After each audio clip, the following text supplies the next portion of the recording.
Nesse momento eu desejo cumprimentar a todos com a graça e a paz do nosso Senhor e Salvador Jesus Cristo.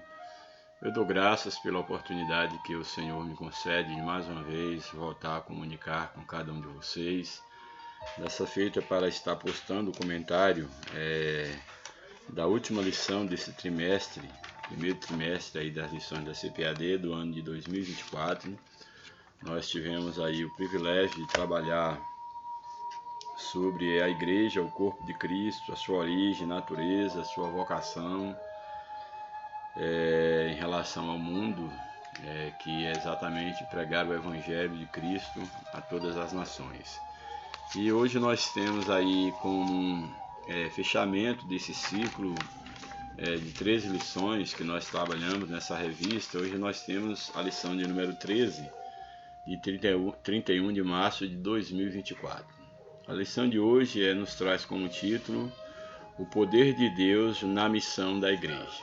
É um título maravilhoso, porque ele vai tratar exatamente da doutrina do Espírito Santo, vai nos dar aqui a oportunidade de estudarmos que a igreja é uma obra do Espírito Santo, e sem o poder de Deus é impossível a missão da igreja.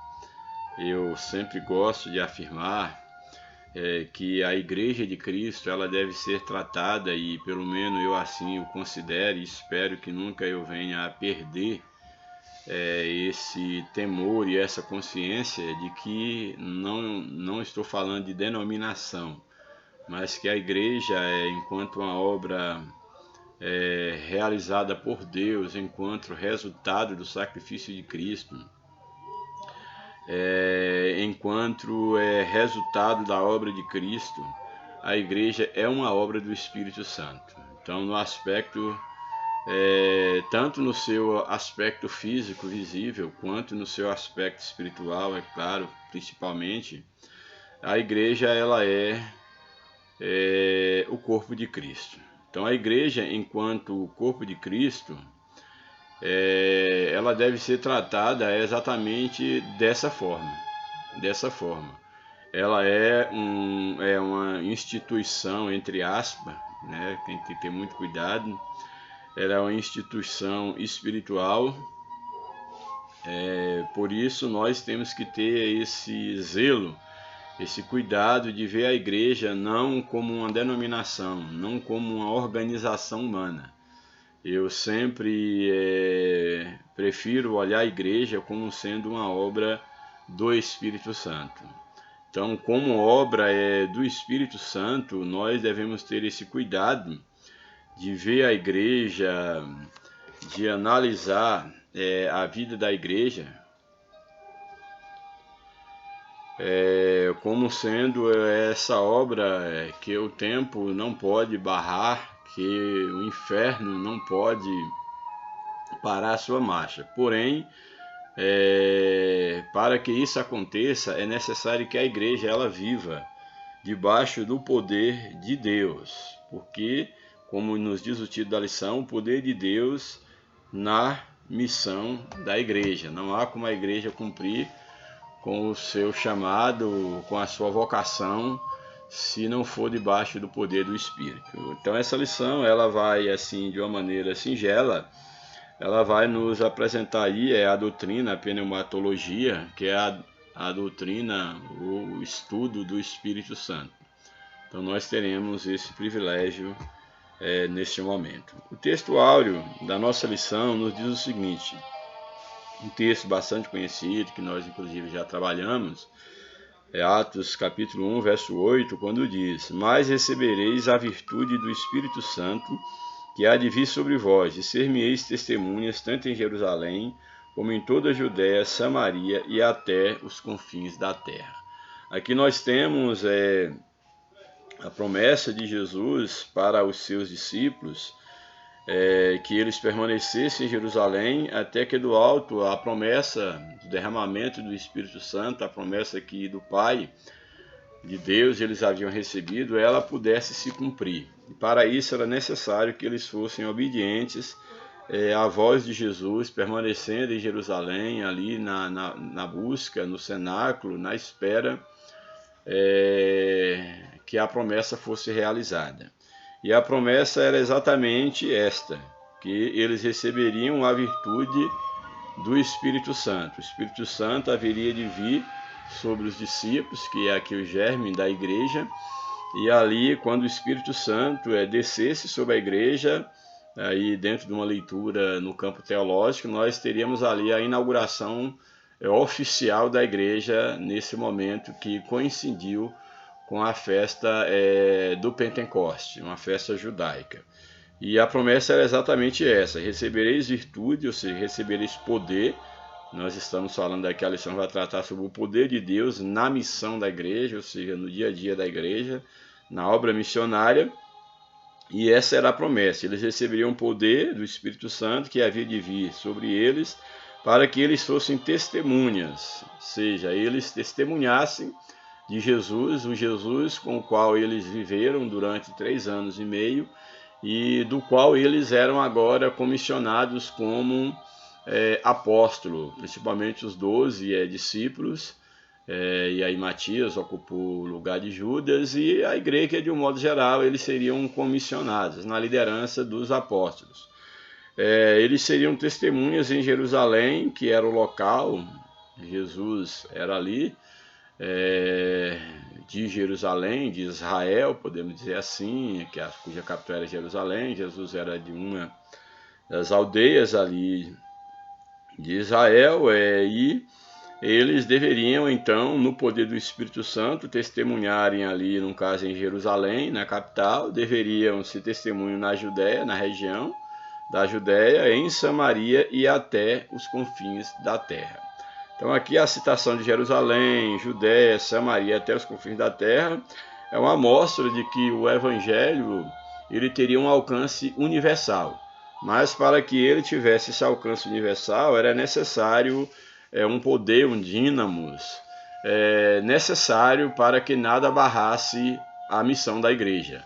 Sabemos os levantes contra a igreja na história, o Império Romano e outros tantos que se levantaram e se levantam hoje, as ideologias bem presentes no nosso tempo, que tentam barrar a missão da igreja. Porém, enquanto a igreja ela permanecer debaixo do poder do Espírito Santo, e aí cada liderança, você que é pastor, que é líder, que é ensinador, que faz missão, que evangeliza, você tem que ter esse compromisso de passar para o mundo de que a igreja é uma obra do Espírito Santo, do poder do Espírito. Então, enquanto a igreja ela estiver na dependência de Deus, tanto no seu aspecto espiritual quanto no seu aspecto visível, local, ninguém barra a marcha da igreja, pois temos a promessa de que as portas do inferno não prevalecem contra a igreja de Cristo. Daí a responsabilidade que nós temos de passar para as pessoas de forma bem clara o que é ser igreja de Cristo. Que a igreja não é uma denominação, não é uma religião, não é uma obra de homem.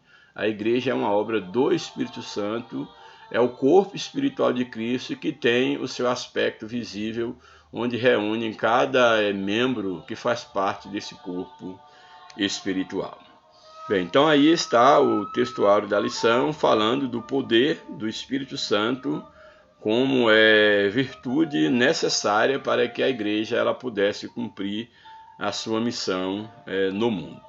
A verdade prática da lição nos apresenta: o Espírito Santo é a força motriz que movimenta a igreja. Ou seja, a igreja ela não existe sem o Espírito Santo. A igreja ela não se pode avançar sem o Espírito Santo.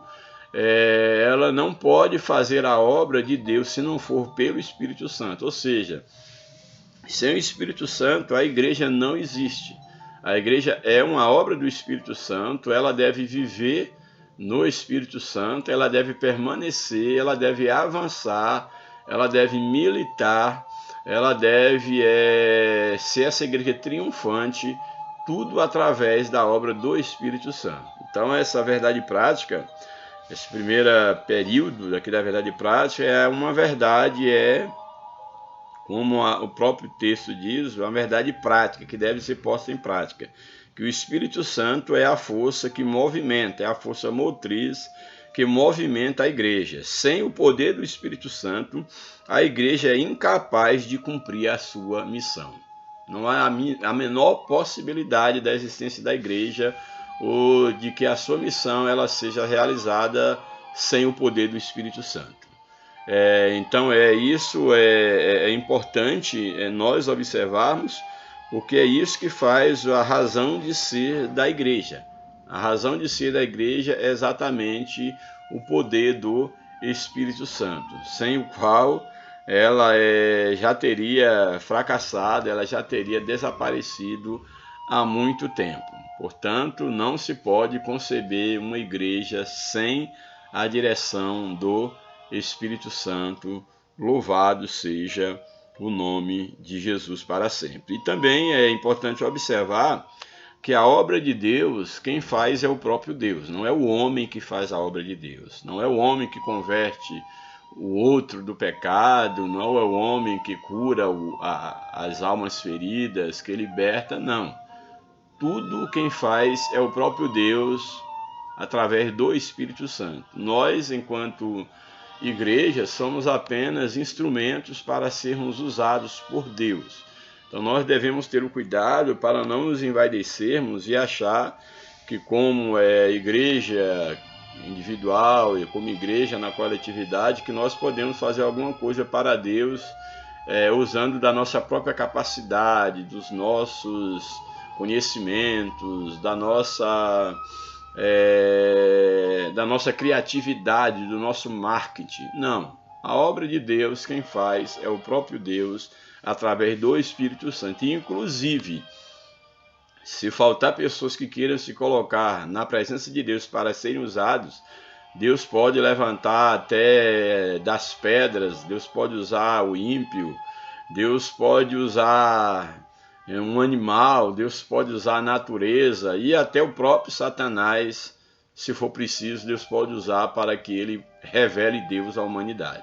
Certo é que a obra de Deus, quem faz é Deus, e Deus ele usa quem ele quer, e a igreja foi um povo especial, chamado para ter um compromisso com Deus e ser mensageira de Deus aqui na terra, debaixo do poder do Espírito Santo. A leitura bíblica em classe, ela está no livro de Atos, capítulo 13, o verso 1 ao verso 14. Esse é o texto da leitura bíblica em classe. Atos, capítulo 13, verso 1 ao verso 4. Atos 13, o verso 1 ao 4. Aí vai estar retratando a missão da igreja, a separação dos primeiros missionários em terra gentia para fazer a obra de Deus no mundo gentílico. E aqui aborda exatamente a Antioquia da Síria, onde ali surge uma base missionária para o mundo gentílico. Então o texto aqui, ele diz o seguinte, Atos 13, verso 1. Na igreja que estava em Antioquia, havia alguns profetas e doutores, a saber, quem eram esses profetas, quem eram esses doutores? Barnabé era um deles, Simeão, chamado Níger, Lúcio, Cirineu e Manaém, que fora criado com Herodes, o tetrarca, e Saulo. Então esses eram os doutores, profetas da igreja que estava em Antioquia. São aqui citado 4 nomes: Barnabé, Simeão, Lúcio, Manaém e Saulo. Desses daqui merece um destaque em todo o livro de Atos dos Apóstolos, merece um destaque Barnabé e Saulo, que era um nome aí hebraico, um nome judaico, vamos colocar assim, mas que também tinha um nome romano, que era Paulo. Mas aqui, então, na igreja, Barnabé ele vai se destacar, Barnabé e Saulo, como 2 grandes missionários. Barnabé tendo a proeminência no sentido de ser de ter um destaque como sendo uma espécie de mentor do apóstolo Paulo após a sua conversão. Foi alguém que acompanhou Paulo de perto, que o ensinou mais de perto como era ser cristão, porque antes da sua conversão ele era um perseguidor dos cristãos. Então aqui nesse texto cito esses nomes aqui do quadro de profetas e doutores da igreja de Antioquia, e dentre esses 5 nomes, Barnabé, Simeão, Lúcio, Manaém e Saulo, destaca-se Barnabé e Saulo como 2 grandes nomes que o livro de Atos vai dar bastante foco a eles. Aí o verso 2 diz o seguinte: e servindo eles, esses profetas, esses homens de Deus, doutores, e servindo eles ao Senhor e jejuando, disse o Espírito Santo. Então, mostra aqui essa liderança, essa igreja local, eles servindo ao Senhor, jejuando, orando, com certeza, e naquele momento de busca de direção divina para a vida da igreja, aí o verso 2 que nos apresenta que o Espírito Santo então disse para aquela igreja o que eles deveriam fazer. E qual foi a ordem do Espírito Santo? Exatamente a seguinte: apartai-me Barnabé e Saulo para a obra que os tenho chamado. Isso aqui é maravilhoso.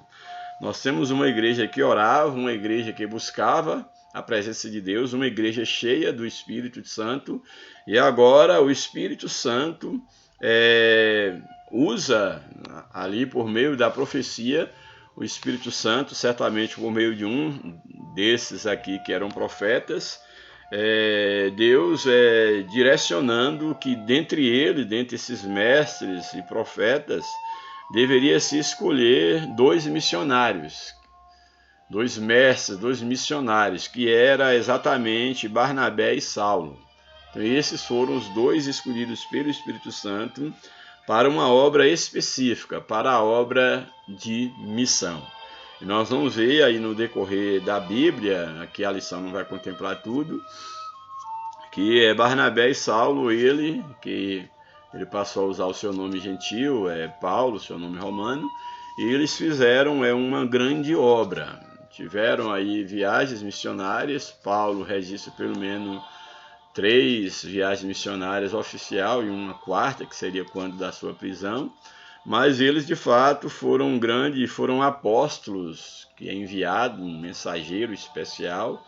Esse é o sentido de apóstolo, e eles foram enviados para desbravar o mundo gentílico, para poder implantar igrejas. Então, essa era a função deles, e não é um mero detalhe que foi o Espírito Santo quem falou no meio daquela igreja, com a liderança, para que esses 2 eles fossem separados para a obra missionária. Isso me traz recordações do meu passado ainda enquanto criança, aqui no sul da Bahia, quando naquele tempo era comum a questão de quando se tinha que escolher alguém para um cargo na igreja, ou separar alguém para o ministério ou para a missão, havia a liderança, a igreja orava durante um bom período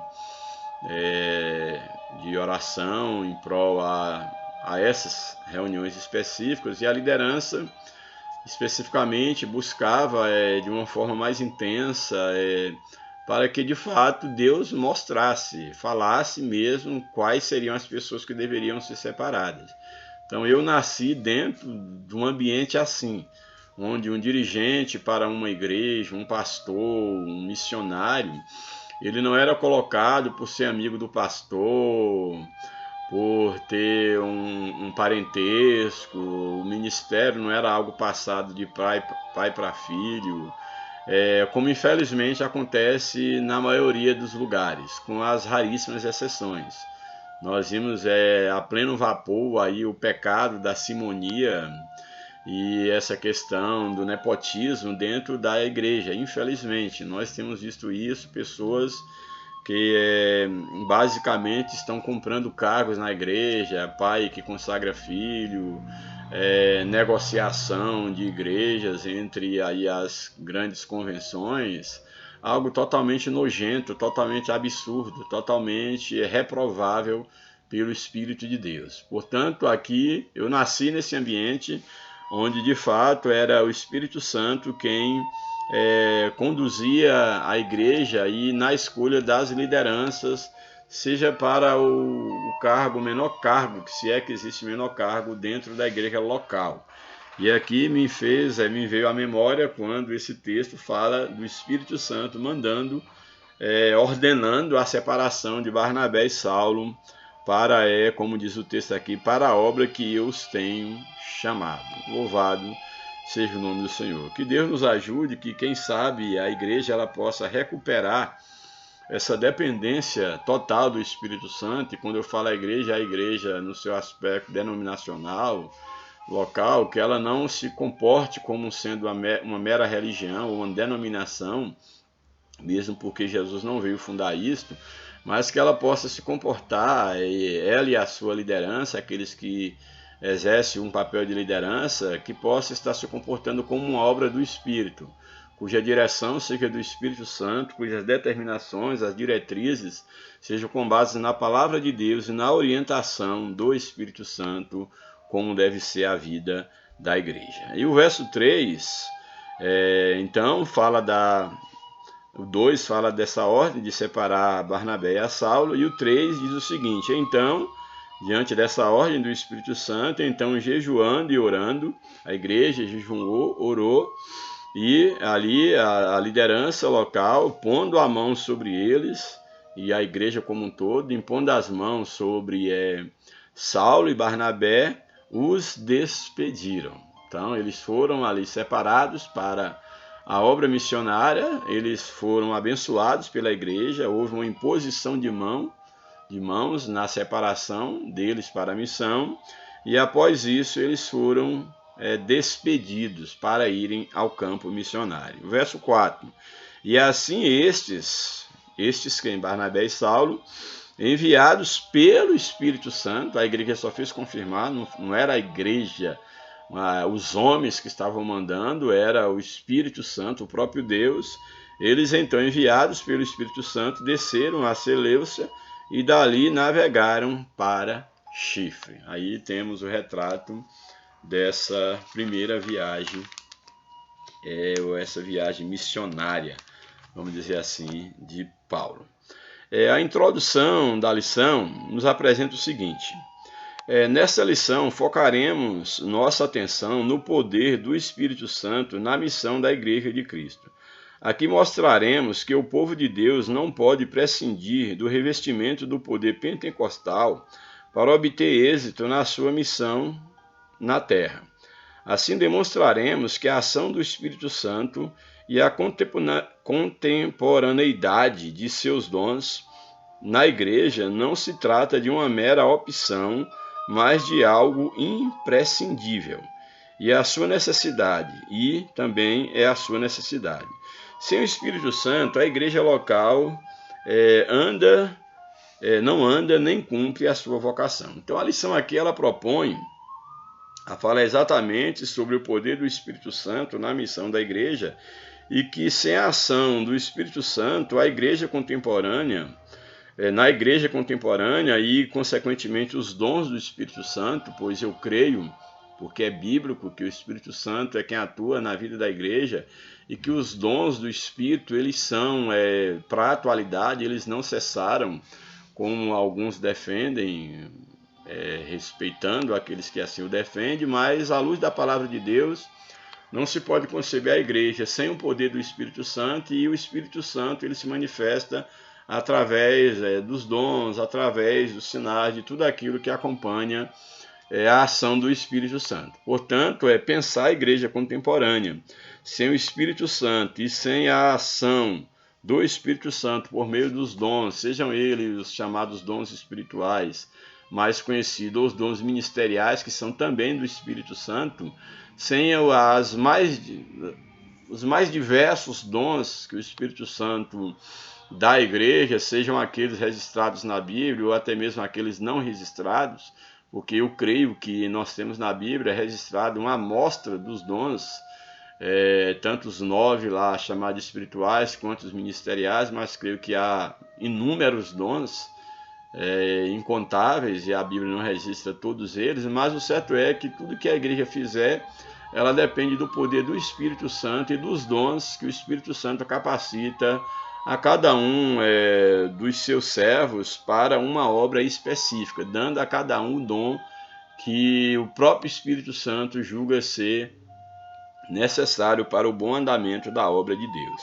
Então, sem esse poder, sem o Espírito Santo, a igreja local ela não anda, ela não cumpre a sua missão, a sua vocação espiritual, que é levar o Evangelho a toda criatura.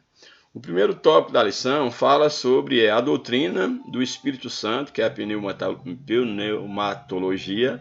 Esses nomes a gente não tem muito prática de estar falando, mas aqui a doutrina do Espírito Santo é a disciplina dentro do campo da teologia que vai tratar da doutrina do Espírito Santo, é exatamente a pneumatologia.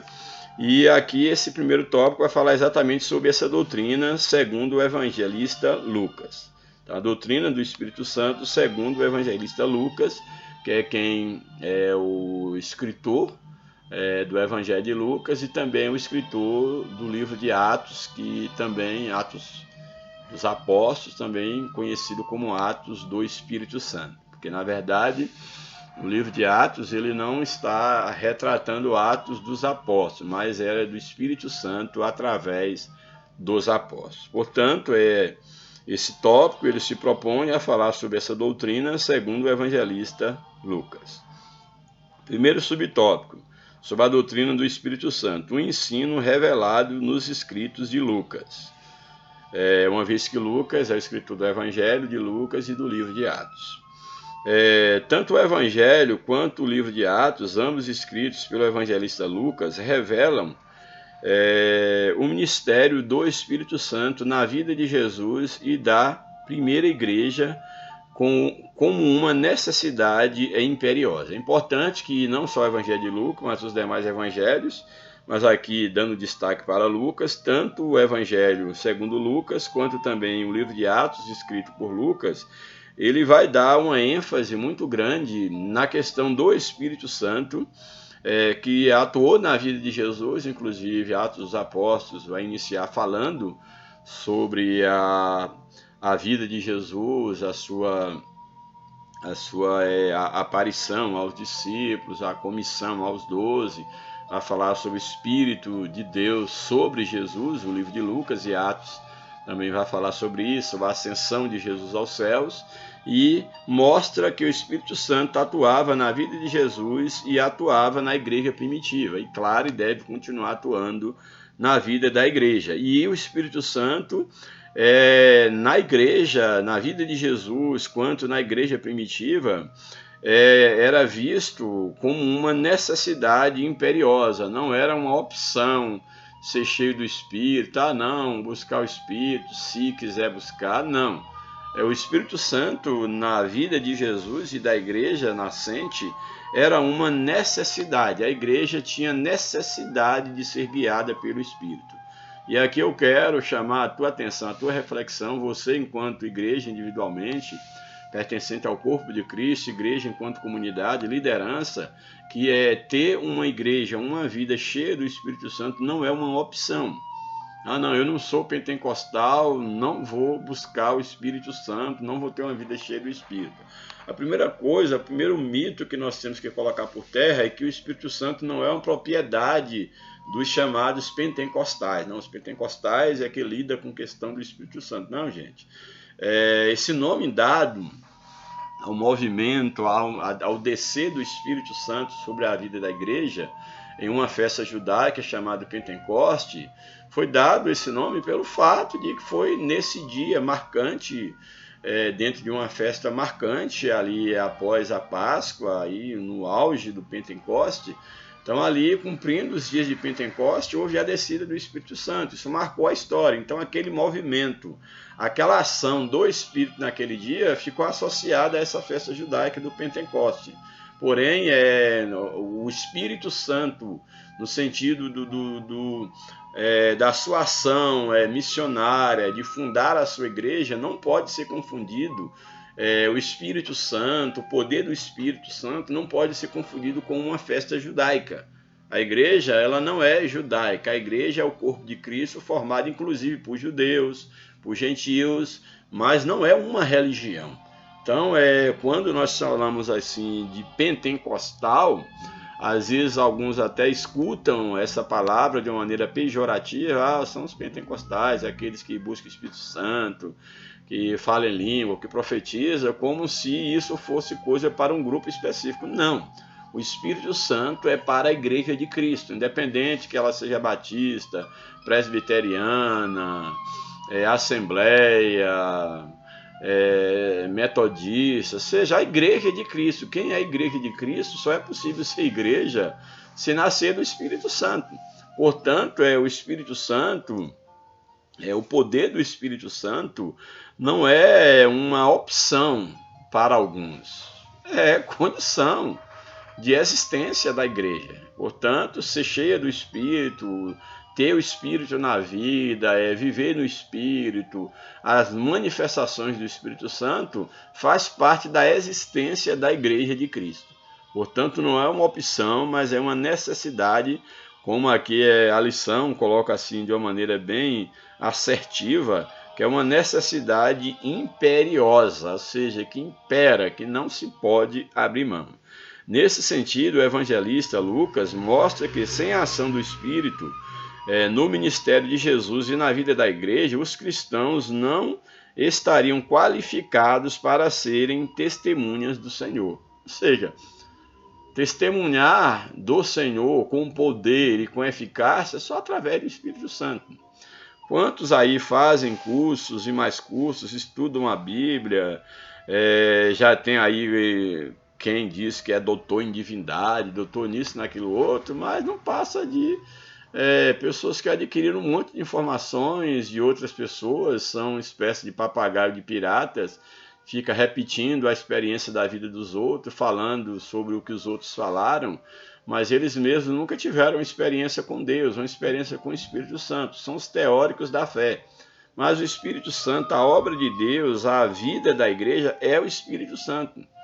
Portanto, sem essa ação do Espírito Santo, a igreja não tem vida. Não há vida na igreja sem a ação do Espírito Santo. Então, ninguém está qualificado a ser igreja, a trabalhar na obra de Deus. Não vou dizer nem fazer a obra de Deus, que quem faz é o próprio Deus. Ninguém está qualificado a trabalhar na obra de Deus, a se tornar igreja de Cristo, se não for através do poder do Espírito Santo. Portanto, é o Espírito Santo quem qualifica a igreja para ser testemunha de Cristo aqui na terra. Essa promessa de estar cheio do Espírito, serem testemunhas, essa promessa estava associada ao revestimento do poder do Espírito, conforme descrito nas palavras de Jesus, que é o poder do alto. Eles seriam revestidos com o poder do alto. Então nós vemos aqui nesse primeiro subtópico que a doutrina do Espírito é um ensino revelado nos escritos de Lucas, aí como nos evangelhos, mas aqui em destaque para o evangelho de Lucas e Atos dos Apóstolos. Subtópico 2, enchimento do Espírito como uma experiência necessária, que deu mote aqui no final desse primeiro subtópico para o segundo subtópico, mostrando que o enchimento do Espírito Santo é uma experiência necessária. E aqui falando de experiência, eu quero dizer algo que eu sempre gosto de dizer, assim eu aprendi, que a experiência ela é algo totalmente pessoal. Você não pode viver a experiência do outro. A experiência é pessoal. E a igreja ela é formada por membros, e cada membro tem que ter a sua experiência com Deus, a sua experiência no Espírito, para poder estar vivendo a vida da igreja. Mas há o mover do Espírito na igreja, onde ali o Espírito desce sobre a igreja. Sim, Desce sobre a igreja, mas não desce no salão, não desce no templo, não desce na denominação, desce nas pessoas que são igreja de Cristo. Então, cada crente individualmente, ele deve estar aberto à ação do Espírito, porque a ideia que o Espírito desce sobre o grupo não quer dizer que necessariamente todos são cheios do Espírito. É necessário que você, que eu, que cada um de nós tenhamos a necessidade de uma vida cheia do Espírito.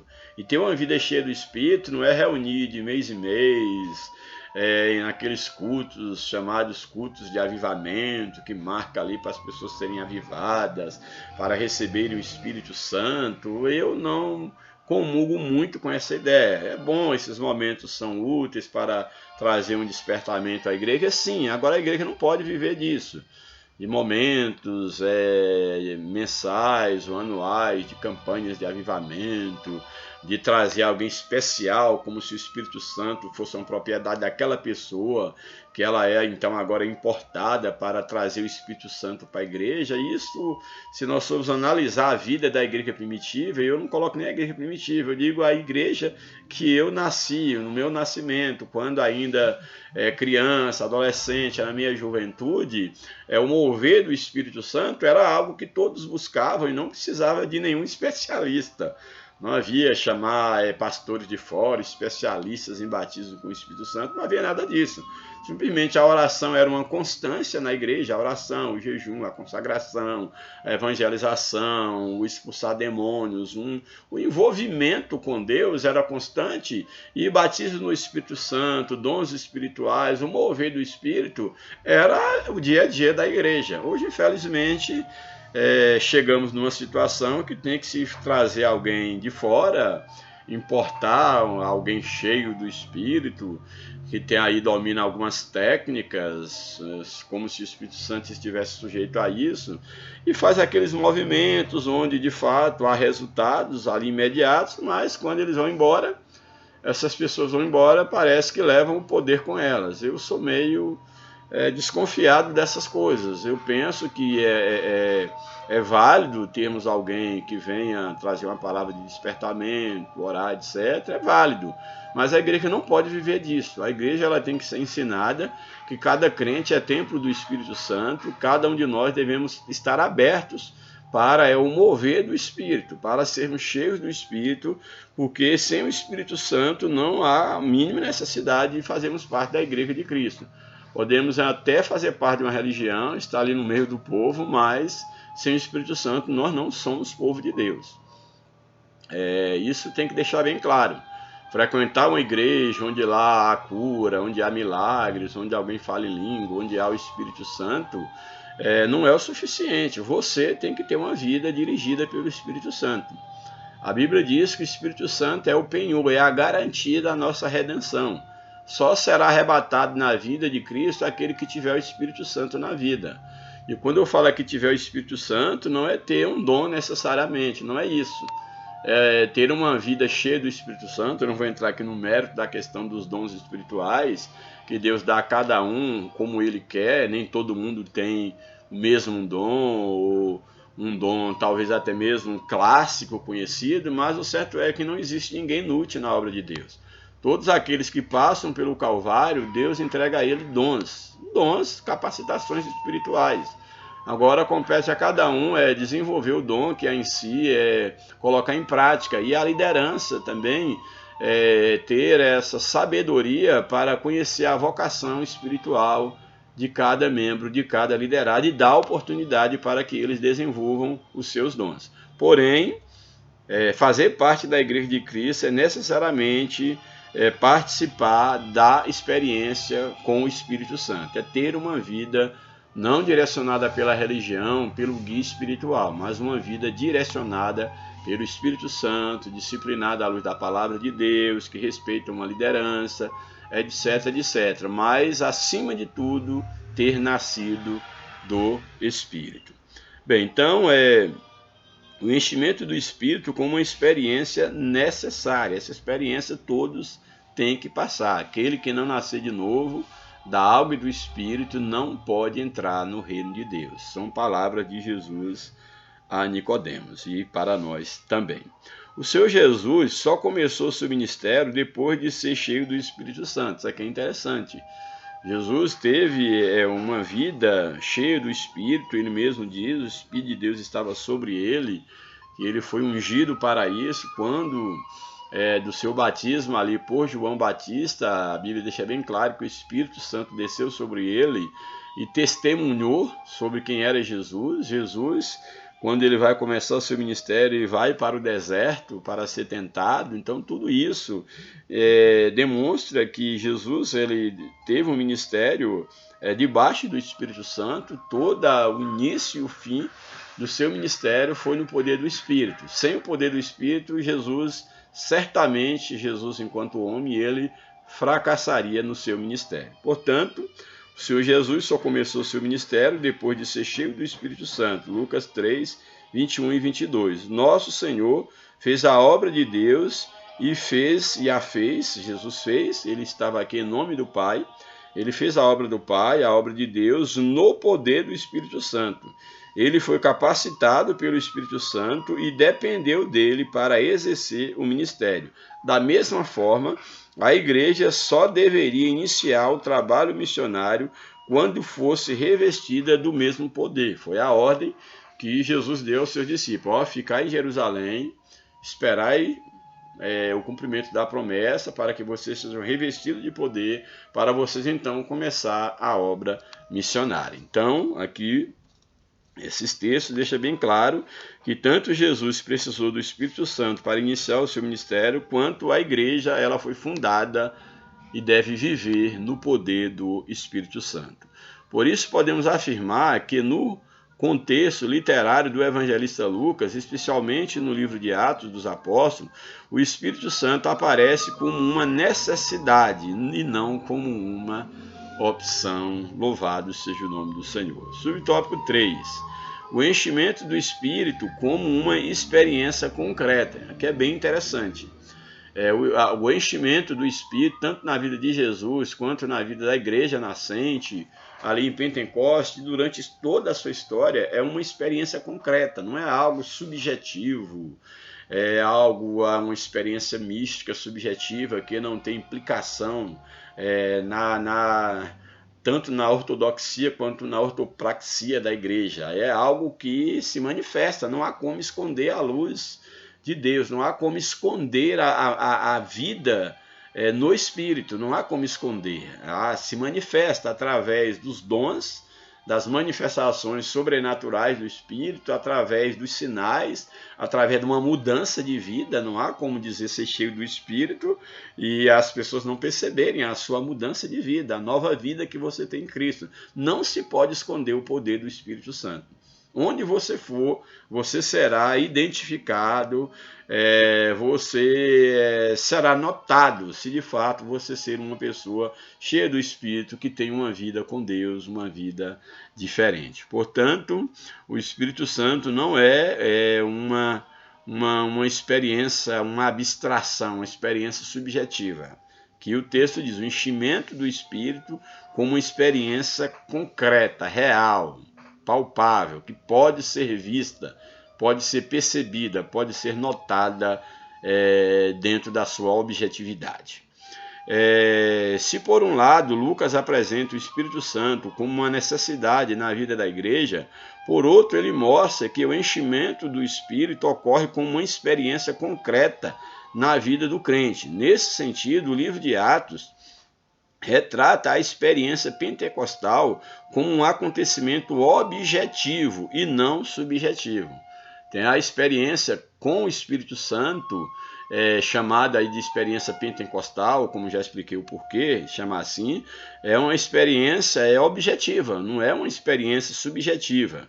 Essa experiência, na sua objetividade, ela podia ser vista como ser ouvida. A Bíblia diz que os discípulos viram a manifestação, línguas como que de fogo, eles viram, que foi repartida e houve um barulho como de muitas águas. Era percebido aquele fenômeno, não podia ser escondido, era um fenômeno que se manifestou na sua objetividade.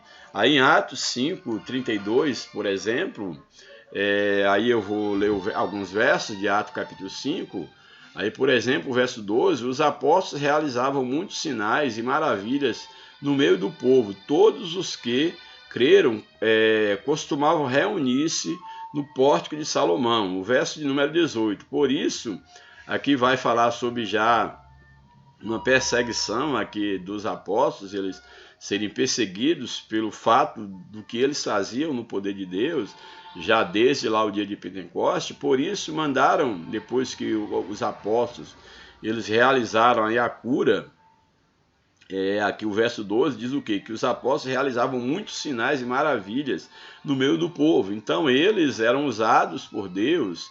A igreja aqui estava logo no seu nascimento mesmo, na sua marcha inicial. Os apóstolos realizavam muitos sinais. Aqui temos o episódio que envolvia Ananias e Safira, onde houve um grande temor sobre a vida da igreja, e os apóstolos realizando muitos sinais e maravilhas, eles incomodaram os religiosos da época, e esses então começaram a perseguir. Diz aí o verso 17, então o sumo sacerdote e todos os seus companheiros, membros do partido dos saduceus, que era um partido religioso, político, eles ficaram cheios de inveja, por isso mandaram prender os apóstolos, colocando-os em uma prisão pública.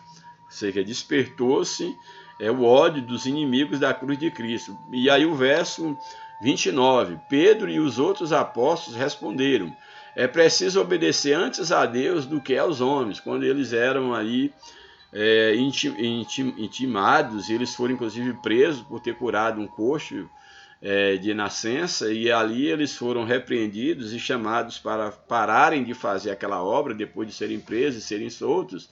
E eles então falaram para aqueles que os prenderam que era necessário antes obedecer a Deus do que obedecer a homens. E aí no verso 31 ele diz o seguinte, Deus exaltou, ele está falando, defendendo Cristo, Deus o exaltou, elevando-o à sua direita como príncipe salvador, para dar a Israel arrependimento e perdão de pecados. Verso 32, nós somos testemunha dessas coisas, bem como o Espírito Santo que Deus concedeu aos que lhe obedecem. Então aqui está muito claro a presença do Espírito Santo na vida da igreja como sendo fundamental, a sua manifestação de fato na vida da igreja que não tinha como ser negada. E Pedro aqui, ele está fazendo exatamente a defesa do Espírito Santo que atuava na vida da igreja. Louvado seja o nome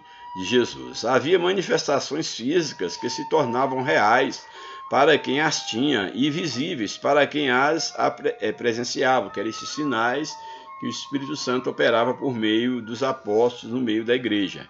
Em outras palavras, quem recebia essa dádiva, quem recebia essa visita, essa manifestação, e aqueles que percebiam, sabia muito bem o que havia recebido. Não era como se entrasse em transe, que não tivesse consciência daquela experiência sobrenatural, daqueles sinais que operava. Quem era curado sabia que foi curado pelo poder de Deus. Quem era liberto sabia que tinha sido liberto. Quem era a manifestação do Espírito era algo que não era uma fantasia, era algo que todos viam.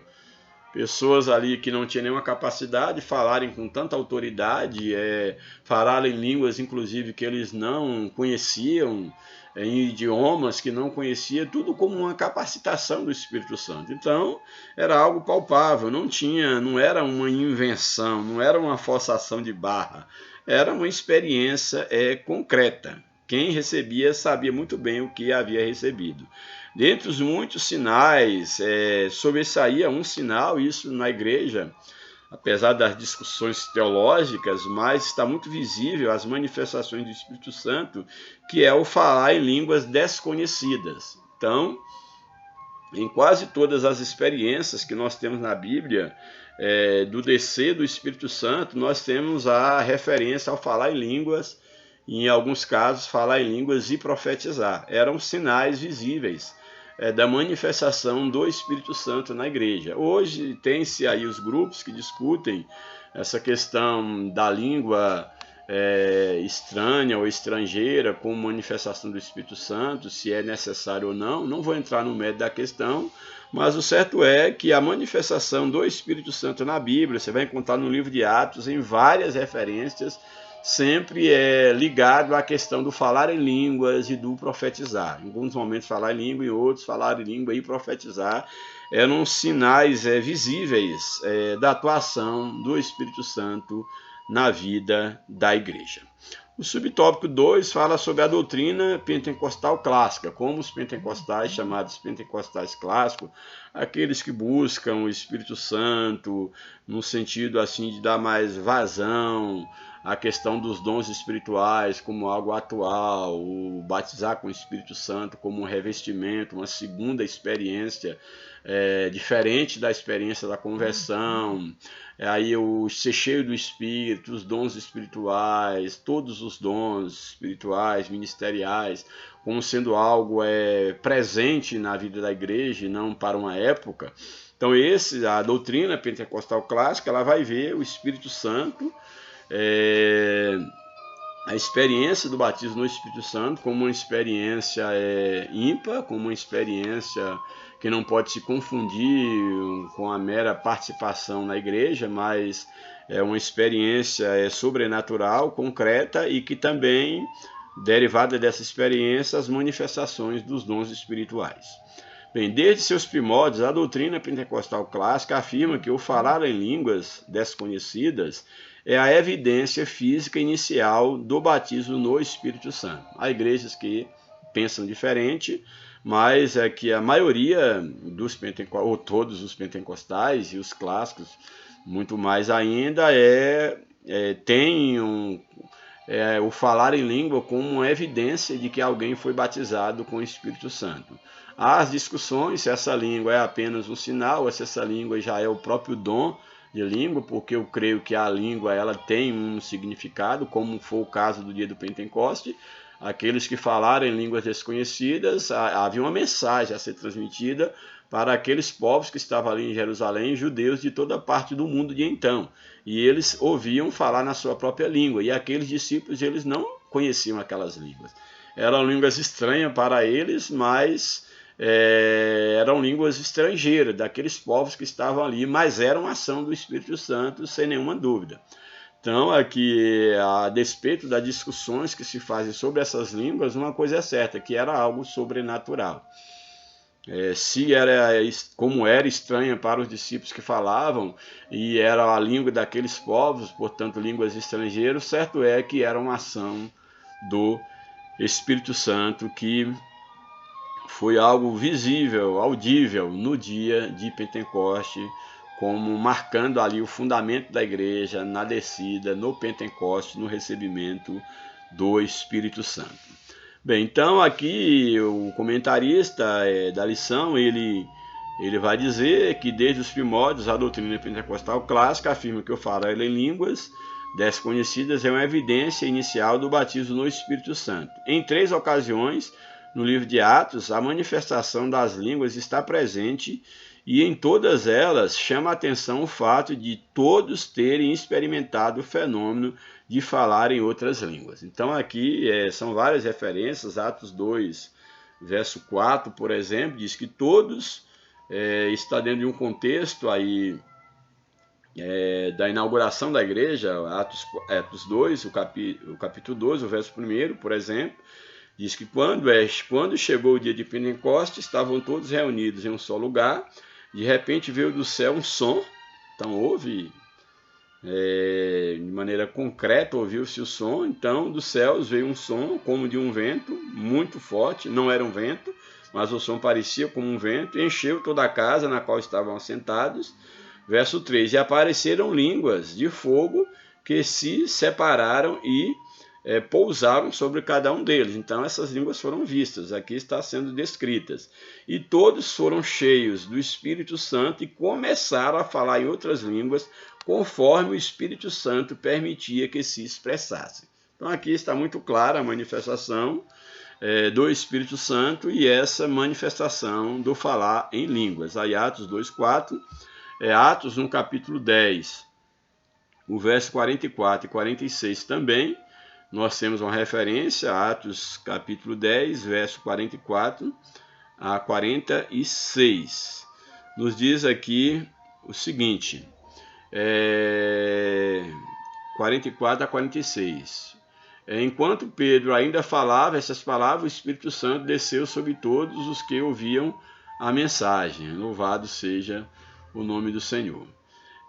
Aqui está dentro de um contexto de uma visão que quando Pedro tem sobre após Deus aparecer ao centurião Cornélio, e ali Deus fala a esse religioso, e Deus dá uma visão a Pedro que deveria ir até Cornélio para orar por ele, que ele estava ali, era um homem.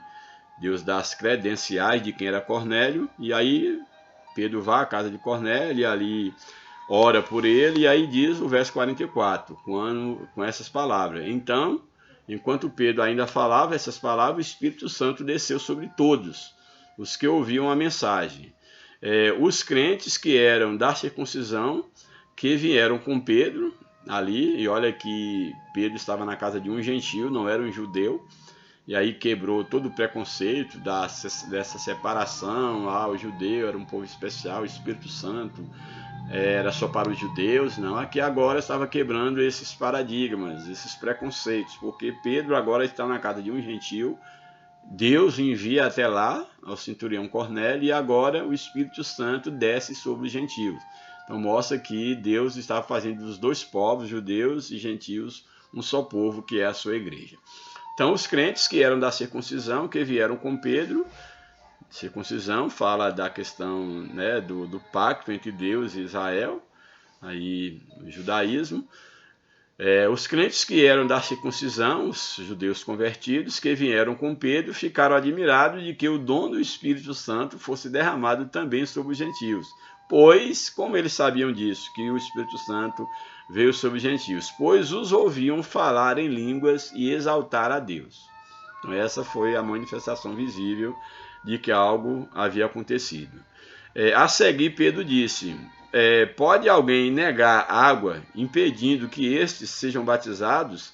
Eles receberam o Espírito Santo como nós. Ou seja, como negar agora o batismo nas águas para alguém que foi batizado com o Espírito Santo, que é bem superior ao batismo nas águas, que é só um símbolo. O batismo nas águas é um símbolo que tem que ser respeitado, é claro, mas o Espírito Santo é o próprio Espírito na vida da igreja. É uma experiência diferente. Então ordenou que fossem batizados em nome de Jesus Cristo. Depois pediram a Pedro que ficasse com eles por alguns dias. Então ordenou, eles depois de serem batizados com o Espírito Santo, eles foram batizados nas águas, e eles pediram a Pedro que permanecesse com eles por alguns dias para ensinar, para participar da comunhão ali na companhia, no caso de Pedro e daqueles que estavam naquela comitiva. Então mostra aqui uma experiência concreta da manifestação do Espírito Santo aqui, inaugurando a igreja no Pentecoste, aqui na casa de um gentio de Cornélio. No capítulo de número 19, também aí do livro de Atos, o capítulo 19, nós temos outra referência, 19, verso de número 6, que diz o seguinte, aqui vai falar sobre Paulo em Éfeso, que é bastante interessante, o verso 1, enquanto Apolo estava em Corinto, Paulo, atravessando as regiões altas, chegou a Éfeso, ali encontrou alguns discípulos, e lhes perguntou: vocês receberam o Espírito Santo quando creram? Que mostra essa separação, eles eram convertidos, mas ainda nem sequer conheciam sobre o batismo com o Espírito Santo. Então mostra que são experiências distintas, esse texto aqui.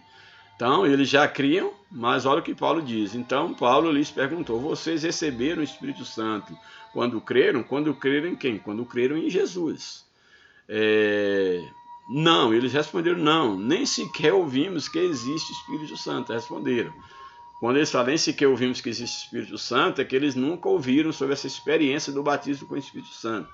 Não quer dizer que o fato deles disserem nunca ouvimos que haja Espírito Santo, que eles tinham sido convertidos por homens, porque se eles creram em Jesus, se eles creiam, no caso, na mensagem que João Batista pregava, João Batista era um precursor de Cristo, então eles creram na mensagem do Evangelho, eles foram alcançados por Deus, mas eles não tinham conhecimento que havia essa experiência do Espírito Santo, do batismo no Espírito Santo. Então, não, nem sequer ouvimos que existe Espírito Santo, responderam. Então, aí Paulo pergunta, então, que batismo vocês receberam? Perguntou Paulo. O batismo de João, responderam eles. Paulo lhes disse, o batismo de João foi um batismo de arrependimento. Ele dizia ao povo que cresce naquele que viria depois dele, isto é, em Jesus, como falei.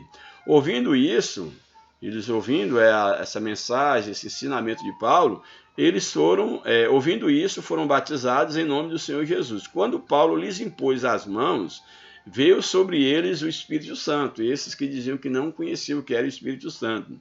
Veio sobre eles o Espírito Santo e eles começaram a falar em línguas e a profetizar. Que temos uma referência não só do falar em língua, mas também da profecia. E aqui já dá uma deixa mostrando que esse falar em língua pode ser um dom, porque eles falavam em línguas e também profetizavam. Então aqui colocou o falar em língua, nessa experiência inicial, ao lado do dom da profecia. Então aqui já é uma informação que não deve ser desprezada quando da análise do falar em língua, quando da manifestação do Espírito Santo. Seria também um dom esse falar em línguas, ou pelo menos por um momento alguns tiveram essa experiência de ser usado por esse dom, mas como uma visitação inicial e não falaram mais, como alguns contam a sua experiência de só terem falado no dia da visitação.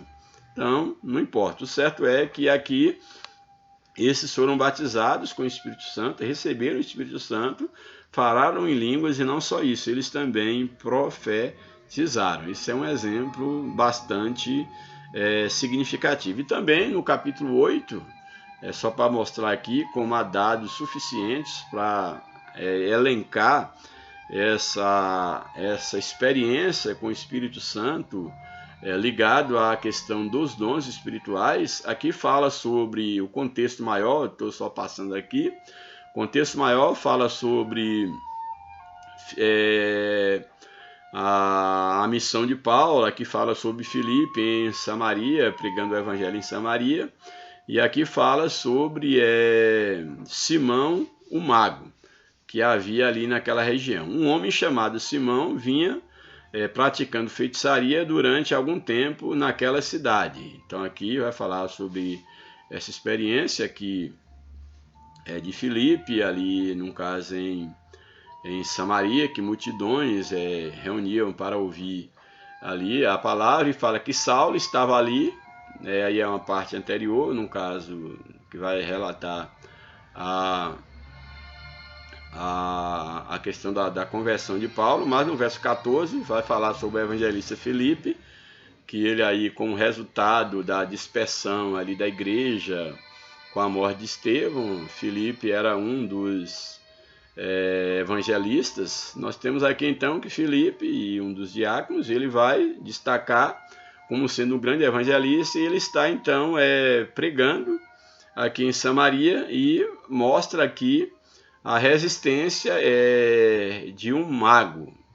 Então olha o que diz o texto. Um homem, verso 9, aí do capítulo de número 8, porque eu estou pegando aqui alguns textos pelo aparelho do celular. O verso 9. Um homem chamado Simão vinha praticando feitiçaria durante algum tempo naquela cidade, impressionando todo o povo de Samaria.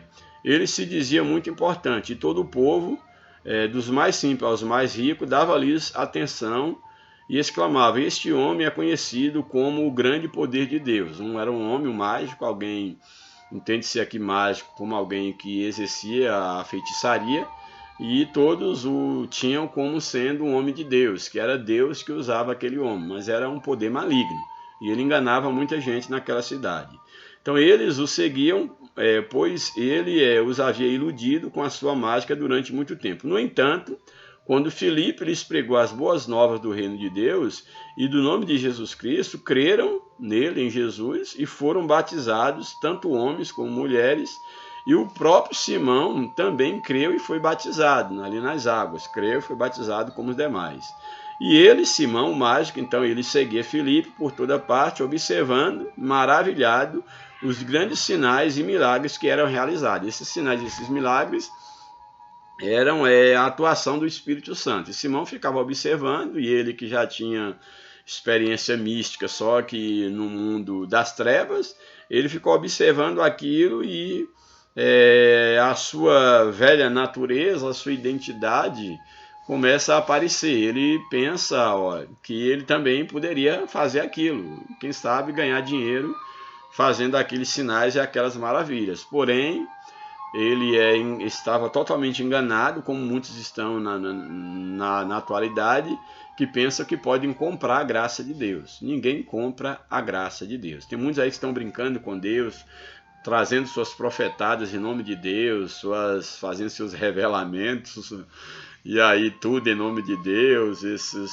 pretensos sinais, que inclusive Satanás também opera sinais malignos, então deve-se ter muito cuidado. Ninguém compra a graça de Deus. E Satanás tenta imitar tudo aquilo que é de Deus. Não é por acaso que Simão fazia o que fazia pelo poder do diabo e as pessoas o chamavam de homem de Deus. Então, Simão, ele se converte, vamos dizer assim, é batizado, passa a seguir ali, no caso a Filipe, a igreja, e seguia Filipe por toda parte, observando, maravilhado, os sinais e os milagres que eram realizados. E aí os apóstolos que estavam em Jerusalém, ouvindo que Samaria havia aceitado a palavra de Deus, através, no caso aí de Filipe, eles enviaram então os dois apóstolos, Pedro e João, para Samaria. Esses, ao chegarem, oraram para que eles recebessem o Espírito Santo, ou seja, para que os crentes, a igreja, os irmãos fossem cheios do Espírito Santo. Então Filipe já era uma pessoa cheia do Espírito Santo, então ele operava sinais, não ele, mas Deus através de Filipe, mas dá a entender que essas manifestações eram feitas só por intermédio de Filipe. E agora os apóstolos, sabendo que Samaria havia, num caso, conhecido a fé, eles já haviam crido, sido batizados, enviaram então os dois apóstolos, Pedro e João, foram enviados pela igreja de Jerusalém para Samaria, para conhecer a obra de perto e auxiliar ali e estabelecer ali aquela obra. Então, esses, no caso Pedro e João, eles chegaram e oraram para que eles recebessem o Espírito Santo, aquela nova igreja recebesse o Espírito Santo, pois o Espírito Santo ainda não havia descido sobre nenhum deles, apesar de que Filipe era cheio do Espírito. Tinha apenas sido batizados em nome do Senhor Jesus. Então Pedro e João lhes impuseram as mãos e eles, aqueles irmãos de Samaria, receberam o Espírito Santo. E olha que Samaria era considerada, assim, era discriminada pelos judeus, que era uma mistura de povos, de gentios com judeus, há toda uma questão histórica, e os judeus não se davam com os samaritanos. Mas aqui agora o evangelho chega ali, cumprindo aquilo que Jesus havia dito, que eles deveriam pregar o evangelho em Jerusalém, Judéia, Samaria e até os confins da terra. Aqui agora o evangelho chega a Samaria. E logo depois nós vamos ver o evangelho chegando aos confins da terra, exatamente através do apóstolo Paulo e da equipe, no caso Paulo, Barnabé, toda a equipe ali em Antioquia, e Paulo chegando por fim aos confins da terra, quando ele vai a Roma, nem que para ser condenado ali, para ser morto, no caso pelo imperador, mas ali também Paulo teve a oportunidade de pregar o evangelho em Roma, ou seja, Roma era a capital do império, então era, podemos dizer assim, seria os confins da terra, em termos simbólicos, uma representação de Paulo pregando em Roma. Quem diria, o evangelho chegar até o império. Bem, então Pedro lhes impuseram as mãos e eles receberam o Espírito Santo. Vendo Simão que o Espírito era dado com a imposição das mãos dos apóstolos, ofereceu dinheiro para os apóstolos. Grande engano. Aqui agora Simão queria comprar o Espírito Santo, ofereceu dinheiro para os apóstolos e disse para os apóstolos: dei-me também essa autoridade para que a pessoa que eu impuser as mãos receba o Espírito Santo. Não sei se era ingenuidade dele ou incredulidade, ou no caso carnalidade, mas o certo é que não era da parte de Deus a atitude de Simão. Então quando ele fala isso, querendo comprar dos apóstolos, e a ideia de comprar isso é bem significativa, porque ele ganhava dinheiro antes fazendo mágica, e agora comprar, talvez ele pensasse no investimento para poder ganhar dinheiro, batizando as pessoas com o Espírito Santo, mas a resposta que ele recebe dos apóstolos, Pedro em especial, é bem dura. Pedro respondeu: pereça com você o seu dinheiro, que você pereça junto com o seu dinheiro. Você pensa que pode comprar o dom de Deus com dinheiro? Muito cuidado, viu? Muito cuidado. Aqueles que se dizem homens e mulheres de Deus e que estão aí vendendo, ou como se pudesse vender, mercadejando o dom que Deus te deu. Aí as campanhas, aí se dá tanto para revelar e colocando preço naquilo que recebeu de graça. Muito, muito cuidado, muito cuidado. Porque ser usado por Deus não é garantia, ser usado por Deus com um dom espiritual, ou Deus pode usar inclusive um ímpio, isso não te dá. Deus pode usar um ímpio numa ocasião específica, quando ele não tiver quem usar, ele pode usar sim um ímpio, para poder inclusive falar algo da parte dele, ou para fazer algo, mas ser usado por Deus, o dom espiritual e a vida com Deus. É claro que o Espírito Santo desce para habitar naqueles que têm uma vida com Deus. Agora, deve-se ter muito cuidado, porque muitos tiveram uma verdadeira experiência com Deus, mas com o passar do tempo o inimigo entrou no coração, perderam o temor de Deus, decaíram da graça, como a Bíblia fala. Isso é Bíblia fala, isso não é defesa de arminiano, não, de arminianistas, não, isso não é uma questão teológica. A Bíblia fala que muitos decaíram da graça, então muitos começaram bem e terminaram mal, estão terminando mal, que acham que agora eles podem mercadejar o dom que antes eles tinham, não que necessariamente eles continuem sendo usados, entendeu? Muitos aí já há muito tempo não são mais usados por Deus, mas às vezes até pelo próprio inimigo, que gosta de imitar tudo que Deus faz, e pensam que estão sendo usados por Deus. E aí é uma área muito complexa que eu não quero aprofundar, mas só tenha cuidado. Não negocie, não pense que você pode vender ou comprar o dom de Deus, que você está entrando numa área muito perigosa mesmo.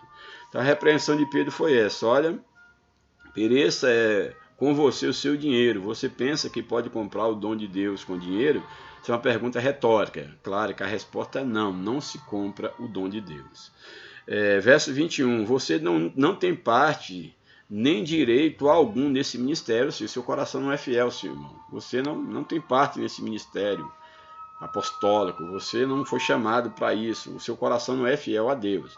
Então você não tem parte nem direito algum nesse ministério, porque o seu coração não é reto diante de Deus. Era o que a dura mensagem de Deus para Simão. E aí Pedro dá um conselho: arrependa-te, portanto, dessa maldade, desse mal que há no teu coração, arrependa-te e ore ao Senhor.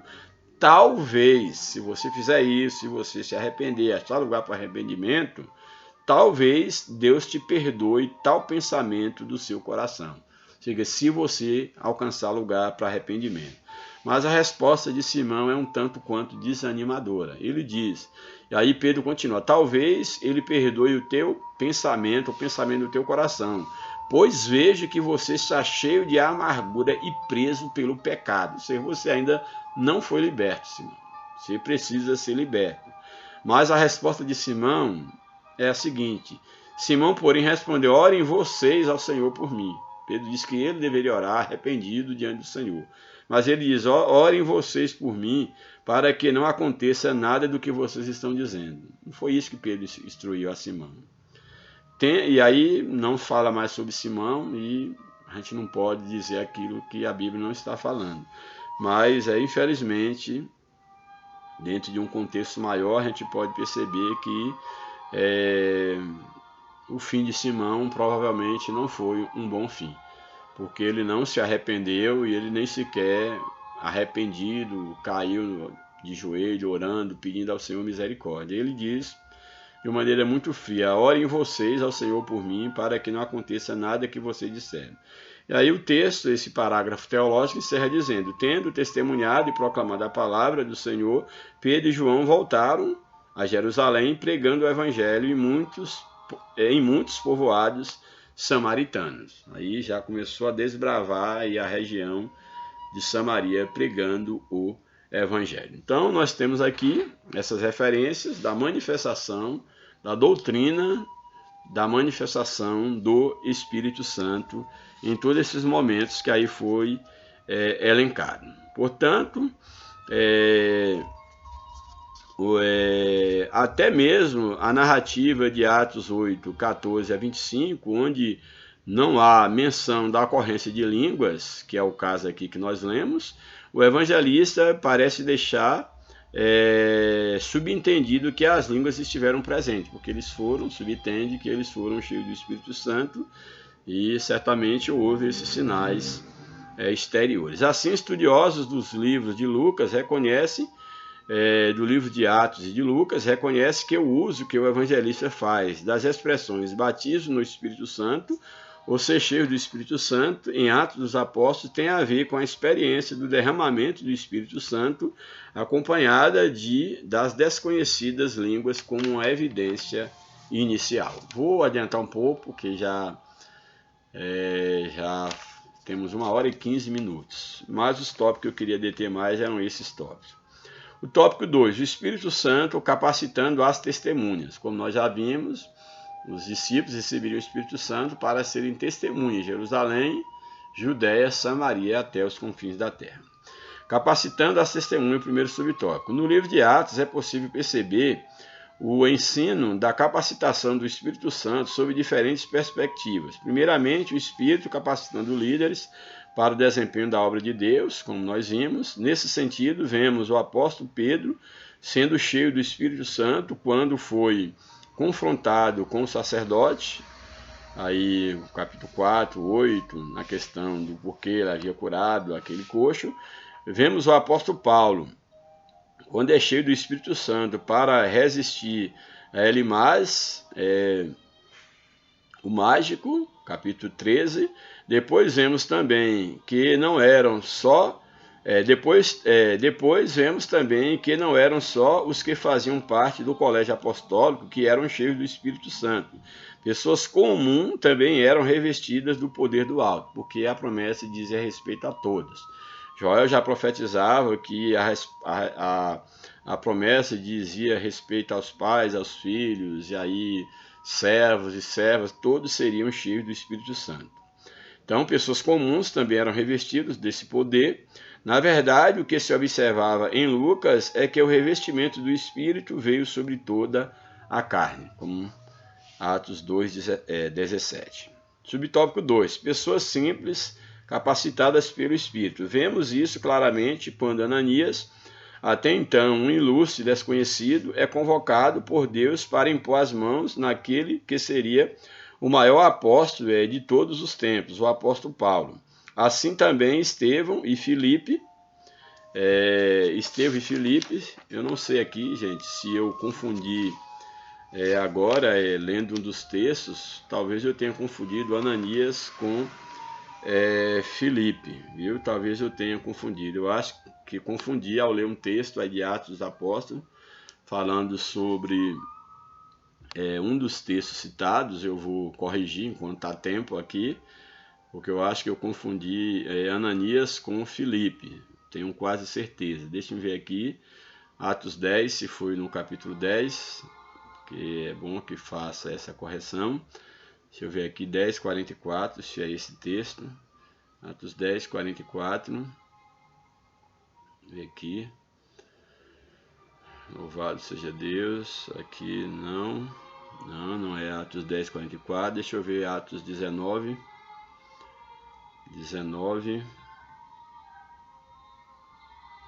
Atos 19, verso 6. Deixa eu ver se é esse aqui. Que louvado seja o nome do Senhor. É bom que a gente faça a correção a tempo, porque às vezes com a leitura de vários textos e tendo que dar aula com lições diferentes, como eu faço, toda semana tenho que trabalhar com essa lição e com uma outra lição, e aí são vários textos que a gente está sempre lendo e às vezes a gente acaba fazendo o que às vezes é comum, a gente confundir uma personagem com outra, mas eu consegui ver aqui ainda a tempo para poder corrigir. Aqui, deixa eu ver aqui, não, estava certo mesmo, porque eu pensei que eu tinha, aqui o texto fala, era Filipe mesmo, então estava certo o que eu falei, viu? Confira em relação a Filipe, essa experiência de Filipe em Samaria e depois a chegada de Pedro e João, tá certo, porque eu pensei que eu havia dito que era, o texto havia falado de Ananias e não de Filipe, mas eu estava correto, é exatamente isso aí. Então mantém aquilo que eu falei. Bem, então aí na sequência do texto, nós temos aqui pessoas simples sendo capacitadas pelo Espírito Santo, é o subtópico 2 do tópico 2. Vemos isso claramente quando Ananias, até então um ilustre desconhecido, ele é convocado por Deus para impor as mãos naquele que seria o maior apóstolo dos gentios de todos os tempos, que era Paulo. Vemos aqui Ananias, ele não era assim tão expressivo, assim, um desconhecido, como diz o texto. Vemos isso claramente quando Ananias, até então um ilustre desconhecido, mas era exatamente um discípulo do Senhor, que ele foi usado por Deus para orar por um daqueles que seria o maior de todos os missionários de todas as épocas, um dos maiores apóstolos para a história do cristianismo, que é exatamente o apóstolo Paulo. Então, Ananias, até então, alguém que não era notado, ele vai ser exatamente essa pessoa que Deus vai usar para orar por apóstolo Paulo, ali o Saulo, até agora convertido, para poder desempenhar uma grande obra para Deus. Isso aqui eu acho maravilhoso, a forma como Deus ele trabalha, entendeu? Ele trabalha. Então isso aqui é muito, muito importante. Essa citação eu achei bastante honrosa aqui, a maneira como Deus usou, entendeu? Achei bastante interessante essa questão, a forma como Deus trabalha na vida das pessoas. Aí Atos, pessoas simples capacitadas pelo Espírito. Vemos isso claramente quando Ananias, até então um ilustre desconhecido, é convocado por Deus para impor as mãos naquele que seria o maior apóstolo de todos os tempos. Paulo, que está em Atos 19, 10 e 11. Atos 19, 10 e 11. Atos 19, verso 10 e o verso 11.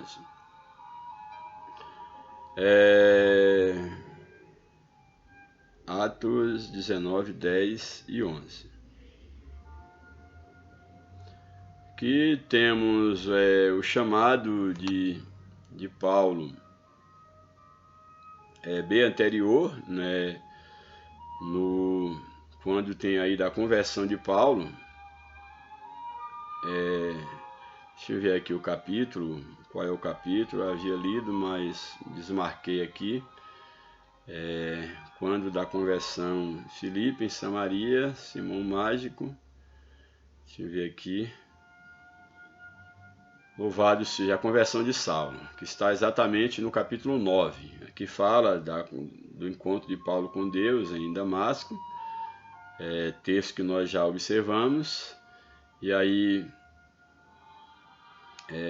bastante interessante aqui a questão da experiência que Paulo ele tem no caminho de Damasco, quando Deus ele aparece, Jesus ele aparece ao apóstolo Paulo de uma maneira sobrenatural. Então não era o apóstolo Paulo, era um então desconhecido, vamos dizer assim. Isso aqui é bastante interessante. E aqui temos aqui no capítulo 9 a conversão de Saulo, quando ele tem esse encontro com Deus. E aí no verso 10 do capítulo 9, que é o que eu estava procurando para falar sobre Ananias, em Damasco havia um discípulo chamado Ananias, e o Senhor chamou em uma visão Ananias. E ele diz: aqui estou, Senhor, respondeu ele. E aí, a toda a ordenança que ele deveria ir à rua direita, dar o endereço certinho e que ele deveria orar para o apóstolo Paulo. Ananias, recente, eu comentei semana passada, de ir ou não, Paulo era uma pessoa bastante perigosa. Então, Ananias respondeu: Senhor, eu tenho ouvido muita coisa a respeito desse homem, verso 13, a respeito de todo o mal que ele tem feito aos teus santos em Jerusalém. Ananias vai responder isso a Deus. E ele chegou aqui com cartas para levarem preso todos os cristãos, mas o verso 15, o Senhor diz a Ananias, o Senhor, porém, disse a Ananias: vá, este homem é o instrumento que escolhi para levar o meu nome diante dos gentios e dos reis, bem como diante de todo o povo Israel. E lhe mostrarei o quanto deve sofrer pelo meu nome. Aí o verso 17, Ananias foi e entrou na casa, impôs as mãos em Saulo e disse: irmão Saulo, o Senhor Jesus, que apareceu no caminho por onde você vinha, enviou-me para que você volte a ver e seja cheio do Espírito Santo. E aí o texto diz que imediatamente Saulo voltou a ver, ele foi batizado e também cheio do Espírito Santo. Então aqui era esse texto que eu queria, a lição aqui não apresentou, mas esse texto. Então, Ananias foi essa pessoa chamada por Deus para uma pessoa até então desconhecida. Ele foi usado por Deus para abençoar ali o apóstolo Paulo, orar por Paulo, para que Paulo então, vamos dizer assim, iniciasse o seu ministério. Louvado seja o nome do Senhor. E aí no capítulo 19, o verso 10 a seguir, já vai falar sobre Paulo. E aí diz o texto aqui, dentro de um contexto maior, que é o contexto de Paulo chegando em Éfeso. Aí vai falar sobre toda essa experiência de Paulo em Éfeso. Enquanto Apolo foi para Corinto, Paulo atravessou as regiões, chegou a Éfeso e ali encontrou alguns discípulos. Aí tudo aquilo que nós falamos, aí entra a questão do mago e fala sobre a autoridade de Paulo para repreender, no caso, aquele mago, que mostra que agora que havia ali um mago que... eu vou ler alguns fragmentos do texto para não ficar muito solto. Enquanto Paulo estava em Corinto, Paulo, atravessando as regiões altas, chegou a Éfeso e ali encontrou alguns discípulos. E lhes perguntou: vocês receberam o Espírito Santo quando creram? Eles: nem sequer ouvimos que haja Espírito Santo. Aí responderam que eles creram, eles falaram que era no batismo de João. E ouvindo isso, foram batizados em nome de Jesus. Quando Paulo lhes impôs as mãos, veio sobre eles o Espírito Santo, uma outra experiência semelhante àquela que nós lemos. Veio sobre eles o Espírito Santo e começaram a falar em línguas e a profetizar. E aí ele continuou ali por 2 anos, de forma que todos os judeus, gregos que vinham àquela província, ouviam a palavra do Senhor. De modo que os lenços de Paulo eram trazidos, milagres eram operados. Não dá para a gente ler por causa do nosso tempo, mas aí o texto, o verso mais específico que chama-nos a atenção em relação a uma oposição que Paulo sofreu ali, porque diz o texto que houve uma personagem ali que ele fez frente ao trabalho de Paulo para tentar impedir a obra de Deus. Aí o texto da lição vai citar o verso de número 10 e o verso de número 11, aí de Atos 19, 10 e 11. Diz o seguinte: isso continuou 2 anos, de forma que todos os judeus e os gregos que vinham da província da Ásia ouviram a palavra do Senhor, de modo que lençóis eram colocados, de modo que os lenços e aventais de Paulo que Paulo usava eram levados e colocados sobre os enfermos, e esses eram curados das suas doenças, e os espíritos malignos saíam deles. Então era Deus operando, demônios eram expulsos, e aqui era o grande número, como diz o texto aqui, de pessoas ouviram a fé. Agora aqui é interessante porque nós vamos ver também na sequência aí da lição, tem alguns textos que infelizmente eu não vai dar para ler, mas aí o texto ele vai dizer que ao Paulo impor as mãos, assim também, como diz aqui o texto, Paulo, Pedro fazia, no caso, essa obra do Espírito Santo, eles eram usados, era comum impor as mãos sobre a pessoa, as pessoas, no caso, serem cheias do Espírito, entendeu? Aí nós vimos aqui a experiência de Pedro e João lá em Samaria, agora Paulo em Éfeso. Então essas experiências se repetiam, e aqui a lição, esse tópico aqui, mais especificamente, para eu não complicar muito aqui, pois eu, na verdade, não estou passando muito bem, começou a me dar aqui uma suadeira, eu acho que a pressão está alta, no momento de tomar medicação, mas eu vou tentar concluir aqui. Então, pessoas simples eram capacitadas pelo Espírito Santo. Então, Ananias, ele foi chamado, era uma pessoa, num caso aí, não de muito conhecimento, assim, não muito conhecido, melhor dizendo, mas era um discípulo fiel do Senhor. Ele já havia, no caso, orado por Paulo, como já falei, no seu chamado apostólico, e impondo as mãos sobre Paulo, e Paulo foi cheio do Espírito Santo. Então, mostra aqui que Deus usa pessoas simples. Também outras pessoas simples que o fizeram também foi Estevão, que era, no caso, era um diácono da igreja, mas foi usado de uma maneira poderosa. Filipe, da mesma forma, que era outro diácono, foi usado por Deus de uma maneira poderosa na obra de Deus, isso mostrando, que Deus capacita pessoas simples para o ministério. Quem diria que alguém que foi separado, como Estevão e como Filipos, que foi separados para servir à mesa, agora se tornariam grandes evangelistas cheios do Espírito Santo. Então aqui o subtópico 3, capacitando a igreja. No contexto literário e doutrinário de Lucas, a igreja do Novo Testamento é vista como portadora de uma missão profética. Nela, há um ministério profético de todos os crentes. Nesse sentido, conforme o contexto de Atos, o testemunho não é apenas individual, como mostrado nessa lição, mas também de toda a igreja. Essa capacitação não era só alguns indivíduos, a igreja era capacitada pelo Espírito Santo. Assim, essa comunidade de crentes capacitada pelo Espírito Santo ganhava confiança e a admiração das pessoas ao redor. Portanto, o crescimento das igrejas em Atos estava associado ao testemunho dado pelos grupos de crentes capacitados pelo Espírito Santo. E aqui, esse último tópico é exatamente o tópico que eu queria finalizar, o tópico 3 da lição, o Espírito Santo como fonte geradora de missões. Primeiro subtópico 1, o envio missionário. O capítulo 13 de Atos dos Apóstolos narra o envio dos primeiros missionários da igreja em Antioquia. O que chama a atenção nessa narrativa é a participação ativa do Espírito Santo no envio do missionário, como já falei na leitura quando falei da separação de Saulo, que é Paulo, e Barnabé. Nesse texto, Lucas menciona que havia alguns profetas na igreja que estavam em Antioquia, também já comentei.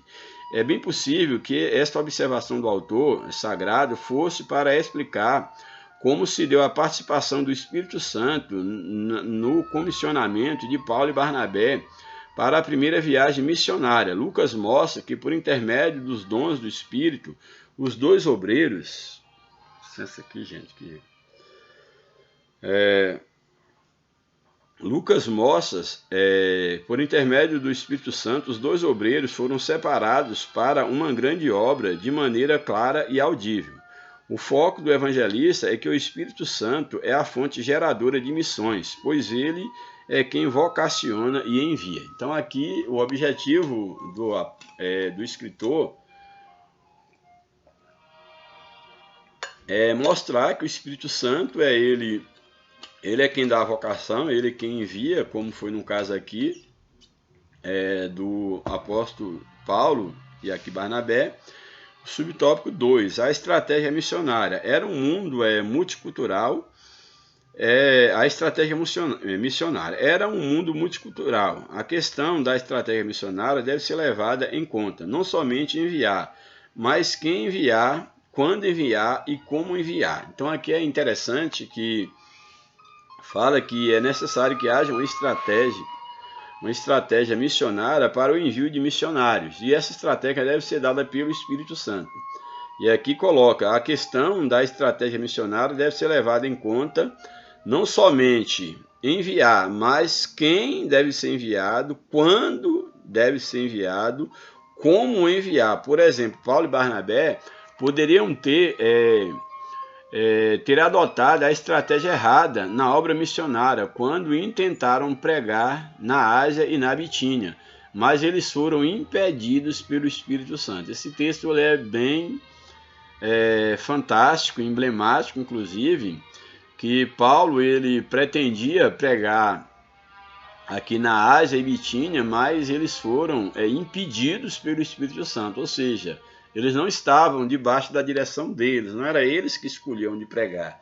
Até nesse sentido, nós vemos a dependência do Espírito Santo em não só separar, mas direcionar os missionários para onde eles deviam pregar. Então, mas foram impedidos pelo Espírito Santo. Foi o Espírito Santo quem decidiu quem deveria ouvir o Evangelho naquela circunstância. Portanto, aqui ponderemos aqui que muitas vezes é possível que agências missionárias de igrejas adotem uma estratégia errada no envio de missionários. Não basta só o desejo de fazer missões, mas é preciso buscar a orientação do Espírito Santo a respeito de como isso deve ser feito.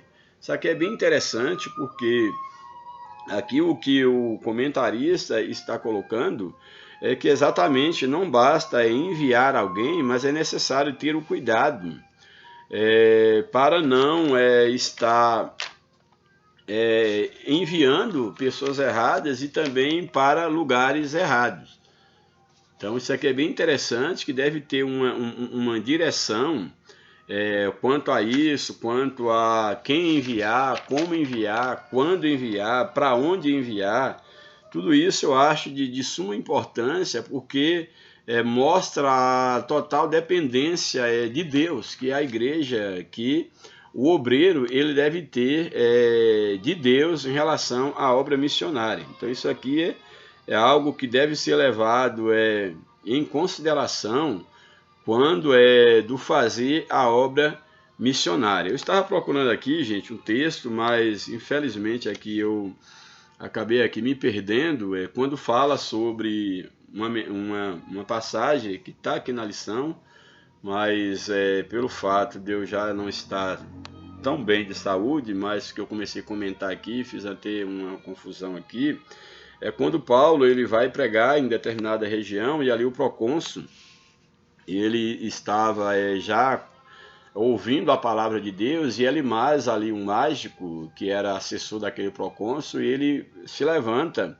para tentar desviar aquele homem de ouvir a palavra de Deus, e Paulo, cheio do Espírito Santo, ele repreende, ele resiste a Elimas ali, aquele homem que estava tentando desviar alguém que estava ali ansioso por ouvir a palavra de Deus. E Paulo, ele só fez isso através do poder do Espírito Santo. Eu tinha marcado o texto aqui, mas infelizmente eu não consegui localizá-lo, porque geralmente eu grifo quais são os textos que eu vou ler, porque são muitos textos na lição, não dá para ler tudo, mas infelizmente eu acho que eu não marquei esse texto aqui. Eu li a lição, mas eu acho que eu não grifei a caneta, e a essa altura não tem como eu achar o texto. Mas de fato, o que eu queria falar dentro daquele contexto de Paulo resistindo a ele mais, era dentro desse contexto, que alguém estava se convertendo ao Evangelho, e um assessor daquele procônsul,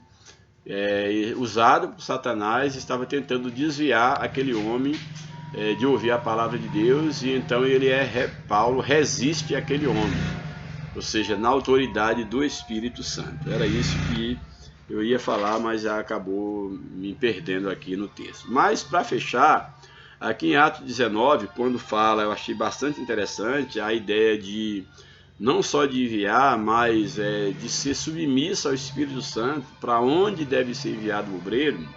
Aí Atos, no capítulo 16 de Atos, o verso 6 ao 9, tem algo extraordinário sobre a dependência do Espírito Santo. Aqui no capítulo 16, no verso 6 ao 9, diz-nos o seguinte: Paulo e os seus companheiros viajaram pela região da Frígia e da Galácia, tendo sido impedidos pelo Espírito Santo de pregar a palavra na província da Ásia. Isso aqui eu achei muito significativo, porque às vezes nós sabemos que o evangelho é para todos, e a ordem é pregar o evangelho em todo o mundo, porém há uma observação aqui interessante, é que a igreja e os missionários, eles devem estar debaixo da direção do Espírito Santo. Quando eu li esse tópico da lição, ele me chamou bastante atenção, já tinha lido esse texto, mas o momento oportuno de falar sobre esse texto.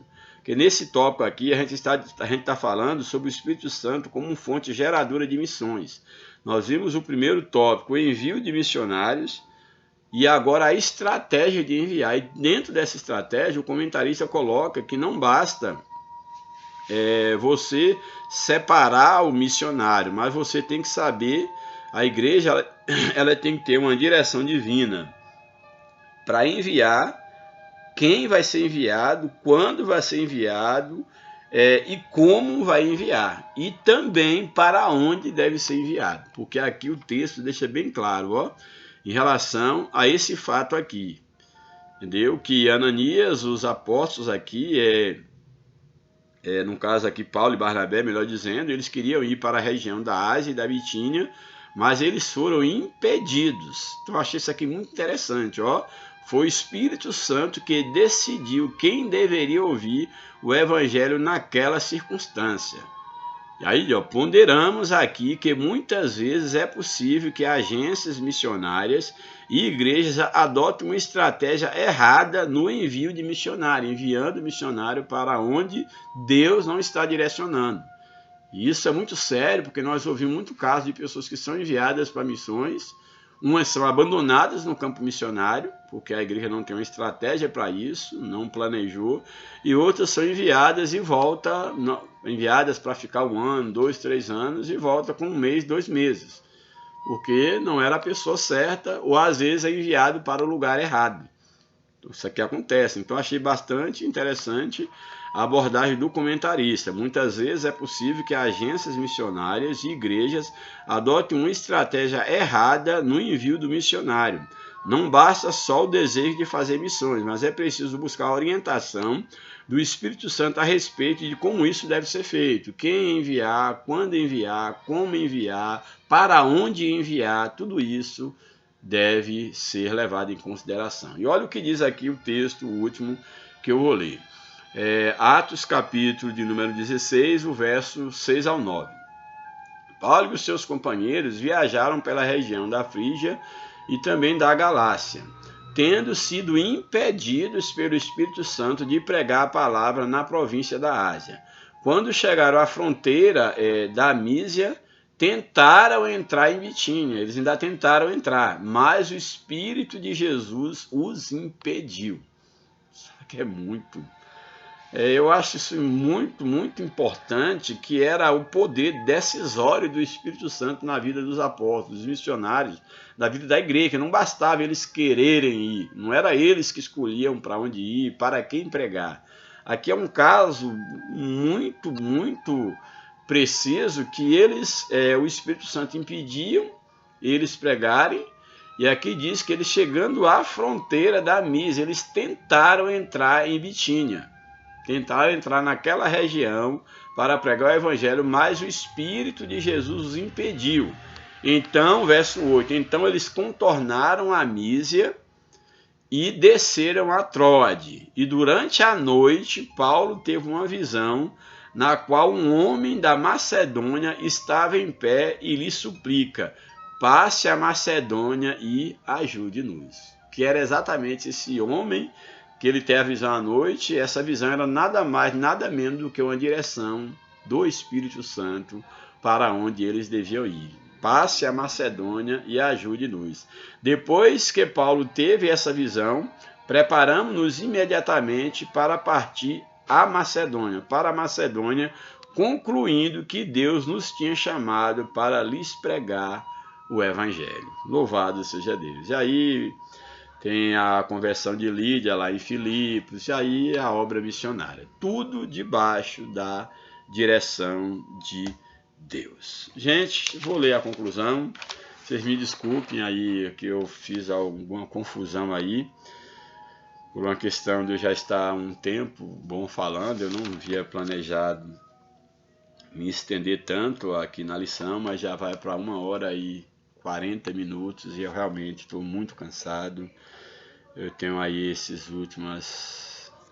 último mês, na verdade, tem sido um mês bastante difícil para mim, como já falei para vocês, de enfermidade, de perda de amigos, que ainda estou me refazendo ainda estou bastante debilitado, mas Deus tem sido o meu auxílio. Eu tenho gravado os vídeos porque a obra de Deus não pode parar. Muitas vezes aqui eu gravo um vídeo, doente, às vezes com o coração ferido por a perda de um amigo, mas Deus ele tem sido maravilhoso para comigo. Eu ainda não contei aqui, mas eu sou um milagre vivo. Dentre a minha família, eu era o filho mais doente, uma preocupação para toda a minha família. Eu não tinha assim, não achava que na minha mentalidade, eu acho que 30 anos de vida para mim seria muito. Hoje, graças a Deus, estou com 53 anos de idade. Tenho problemas pontuais devido a eu lidar com pessoas já há muito tempo, aí mais de 30 anos, exercendo lideranças, trabalhando com pessoas nos mais diversos ministérios, também professor secular, e aí eu tenho realmente enfrentado algumas dificuldades a nível emocional, mas graças a Deus são coisas passageiras. Eu estou recuperando dessas duas perdas que eu tive agora recente, principalmente do meu amigo saudoso, meu amigo Roberto, uma pessoa que eu não consigo esquecer, ainda está muito recente. Não faz domingo passado agora, fez 8 dias do seu sepultamento, então está muito cedo ainda.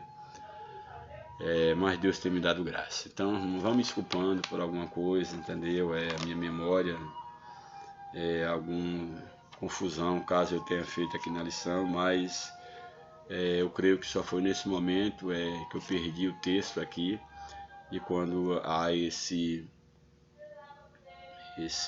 servo do procônsul, Elimais, que tenta resistir a Paulo, e Paulo, no poder do Espírito Santo, e ele repreende aquele homem. Vou ler a conclusão para poder fechar a lição. Encerramos essa lição e, consequentemente, esse trimestre, mostrando que o Pentecoste faz toda a diferença no cumprimento da vocação missionária da igreja.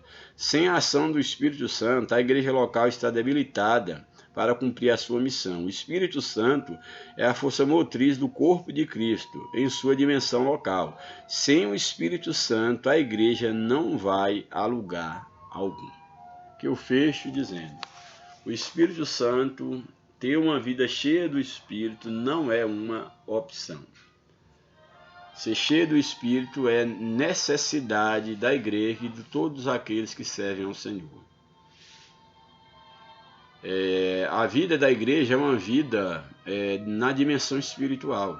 Estamos aqui na carne, somos tendentes ao sofrimento como qualquer uma outra pessoa, a passar por dificuldade, por luta. Somos de carne e osso, somos falíveis, somos limitados. Então a igreja é um milagre. eu sou milagre, eu sou milagre. Em todos os aspectos falando, eu sou milagre, você é um milagre. Você que quer vir a Cristo, venha, porque o milagre é Cristo quem vai operar através do Espírito Santo na sua vida. A igreja, o que ela enfrentou durante as eras, a igreja não era para existir. Se ela fosse uma obra humana, ela não existiria, ela já teria desaparecido do mapa. Mas a igreja, ela continua existindo. Somos falhos, pecadores, carnais, mortais, imperfeitos, adoecemos, morremos. Mas o que há dentro de nós, Satanás não tira. O inferno não pode tirar o que é dentro de nós, que é o poder do Espírito Santo. É isso que me mantém em pé esse tempo todo, é isso que me dá graça para estar aqui falando com vocês. Amar o meu Jesus com todas as minhas forças, com todo o meu coração, com todo o meu entendimento. Eu amo o meu Jesus. Eu quero que você, diante desse contexto que nós estamos vivendo, um contexto de trevas, nunca esqueça a sua identidade em Cristo Jesus. Nunca esqueça que a igreja é uma obra do Espírito Santo. Sem o poder do Espírito Santo, o máximo que você pode ser é um religioso. É pertencer a uma denominação. É representar o papel de religioso, de cristão. Mas sem o Espírito Santo, você não está no corpo de Cristo. Sem o Espírito Santo, você não supera as lutas do dia a dia. Sem o Espírito Santo, você não vai avançar enquanto igreja. Sem o Espírito Santo, você vai fracassar. Você pode até continuar representando o papel de religioso, representando, mostrando as aparências de alguém que vive, mas está morto. Mas o Espírito Santo, ele é uma necessidade. A igreja de Cristo, cada cristão individualmente, a obra de Deus, você que é líder, você que é pastor, tenha muito cuidado com a sua liderança. Tenha muito cuidado com o que você está fazendo com a igreja sob a sua responsabilidade, porque a igreja não é tua. A igreja é uma obra de Deus. Durante todo esse trimestre, nós trabalhamos sobre a missão. Logo no início, nós mostramos que a missão, a obra do evangelismo, é a missão dada à igreja. A igreja, ela existe para fazer missão. E nós fechamos essa lição dizendo que o Espírito Santo, ele é indispensável, ele é necessário para a igreja viver enquanto igreja. Porque do contrário, ela não passará de mais um grupo social, de mais uma instituição. E eu vejo com tristeza que na atualidade, muitas das chamadas igrejas evangélicas não passa de um clube, não passa de uma instituição social, mas deixaram de ser uma obra do Espírito Santo. Louva a Deus que ainda existem grupos, pessoas líderes, compromissados com Deus, com a palavra, com uma vida de oração, de consagração, de leitura da palavra, de ensinamento, de doutrina, ainda mantém a chama do Espírito Santo. Mas não se surpreenda porque você está vendo grupos pontuais no Ocidente, aqui no Brasil, se desvirtuarem da fé. Não pensa que isso está acontecendo com a Igreja de Cristo, porque a obra de Deus ela tem crescido no mundo, principalmente nos lugares onde a igreja está sendo perseguida. Lá milhões, milhares e milhões de pessoas no mundo afora estão se convertendo à fé, não pela capacidade humana, mas porque é uma obra do Espírito Santo, e ninguém pode barrar essa obra, porque é uma obra santa. Essa obra é do Senhor e ninguém detém, porque é uma obra santa.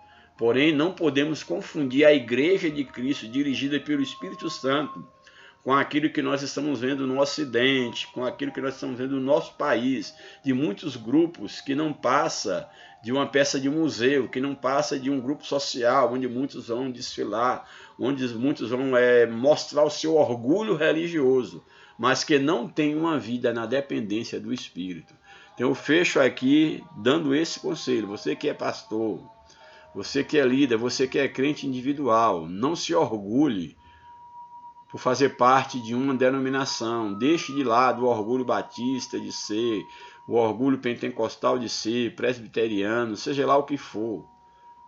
Que você possa se submeter a Cristo. E se você tem que se gloriar, se glorie na cruz de Cristo e numa vida cheia do Espírito Santo. Que Deus nos abençoe. Oreis por mim, irmãos, oreis por mim, para que o Senhor continue me dando graça. Eu não gosto de estar pintando uma imagem de hipocrisia, como se eu fosse um super crente, um super homem. Não, eu tenho meus momentos de dificuldade, as enfermidades que eu enfrento. Já recebi muitas curas da parte de Deus, muitas vitórias. Minha vida é um milagre. Mas eu sou frágil, eu sou um pecador, careço das orações de vocês, careço muito da graça de Deus, somente nesses últimos dias que eu tenho vivido, o meu coração bastante triste, bastante ferido. Mas o Senhor tem me dado graça, o Senhor tem me dado graça, e eu espero em Deus, um dia, quem sabe, eu poder, se for o propósito de Deus para a minha vida, se Deus ainda tiver algo reservado para mim, que eu possa viver o meu ministério de uma maneira, quem sabe, mais plena, como eu fiz durante a minha juventude. Eu posso olhar para o passado e não tenho do que reclamar. Eu investi desde a minha adolescência até agora, eu investi a minha vida na obra de Deus. Mais de 30 e tantos anos dedicados aos vários ministérios. Não me arrependo, não me arrependo.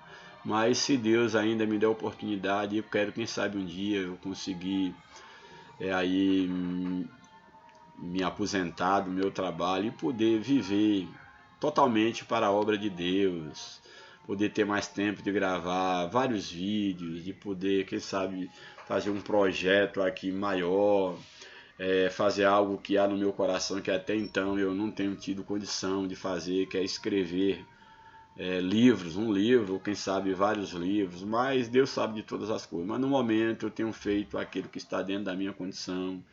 Eu preciso trabalhar, tenho uma família para dar conta, mas tenho trabalhado na obra de Deus dentro daquilo que me é permitido trabalhar. Mas oreis por mim, para que o Senhor continue me dando graça, recupere a minha saúde.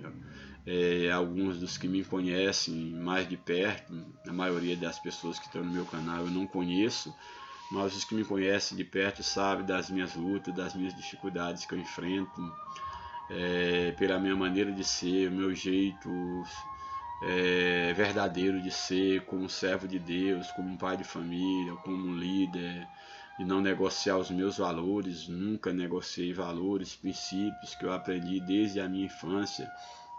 Os meus princípios na palavra de Deus, eles foram fundamentados. Eu tenho a minha lembrança de vida cristã, as minhas lembranças de estar inserido já no mundo espiritual desde os meus 5 anos, 4 anos de idade.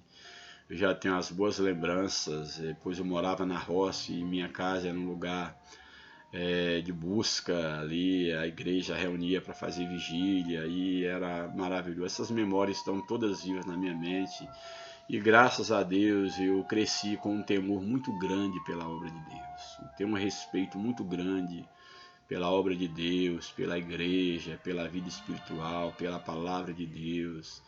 E aqueles que me conhecem de perto sabem o quanto eu tenho enfrentado embates por não negociar os meus princípios. Não negocio os meus princípios por prêmio algum, seja na área financeira, seja em qual for aspecto, na área eclesiástica, eu não estou à venda.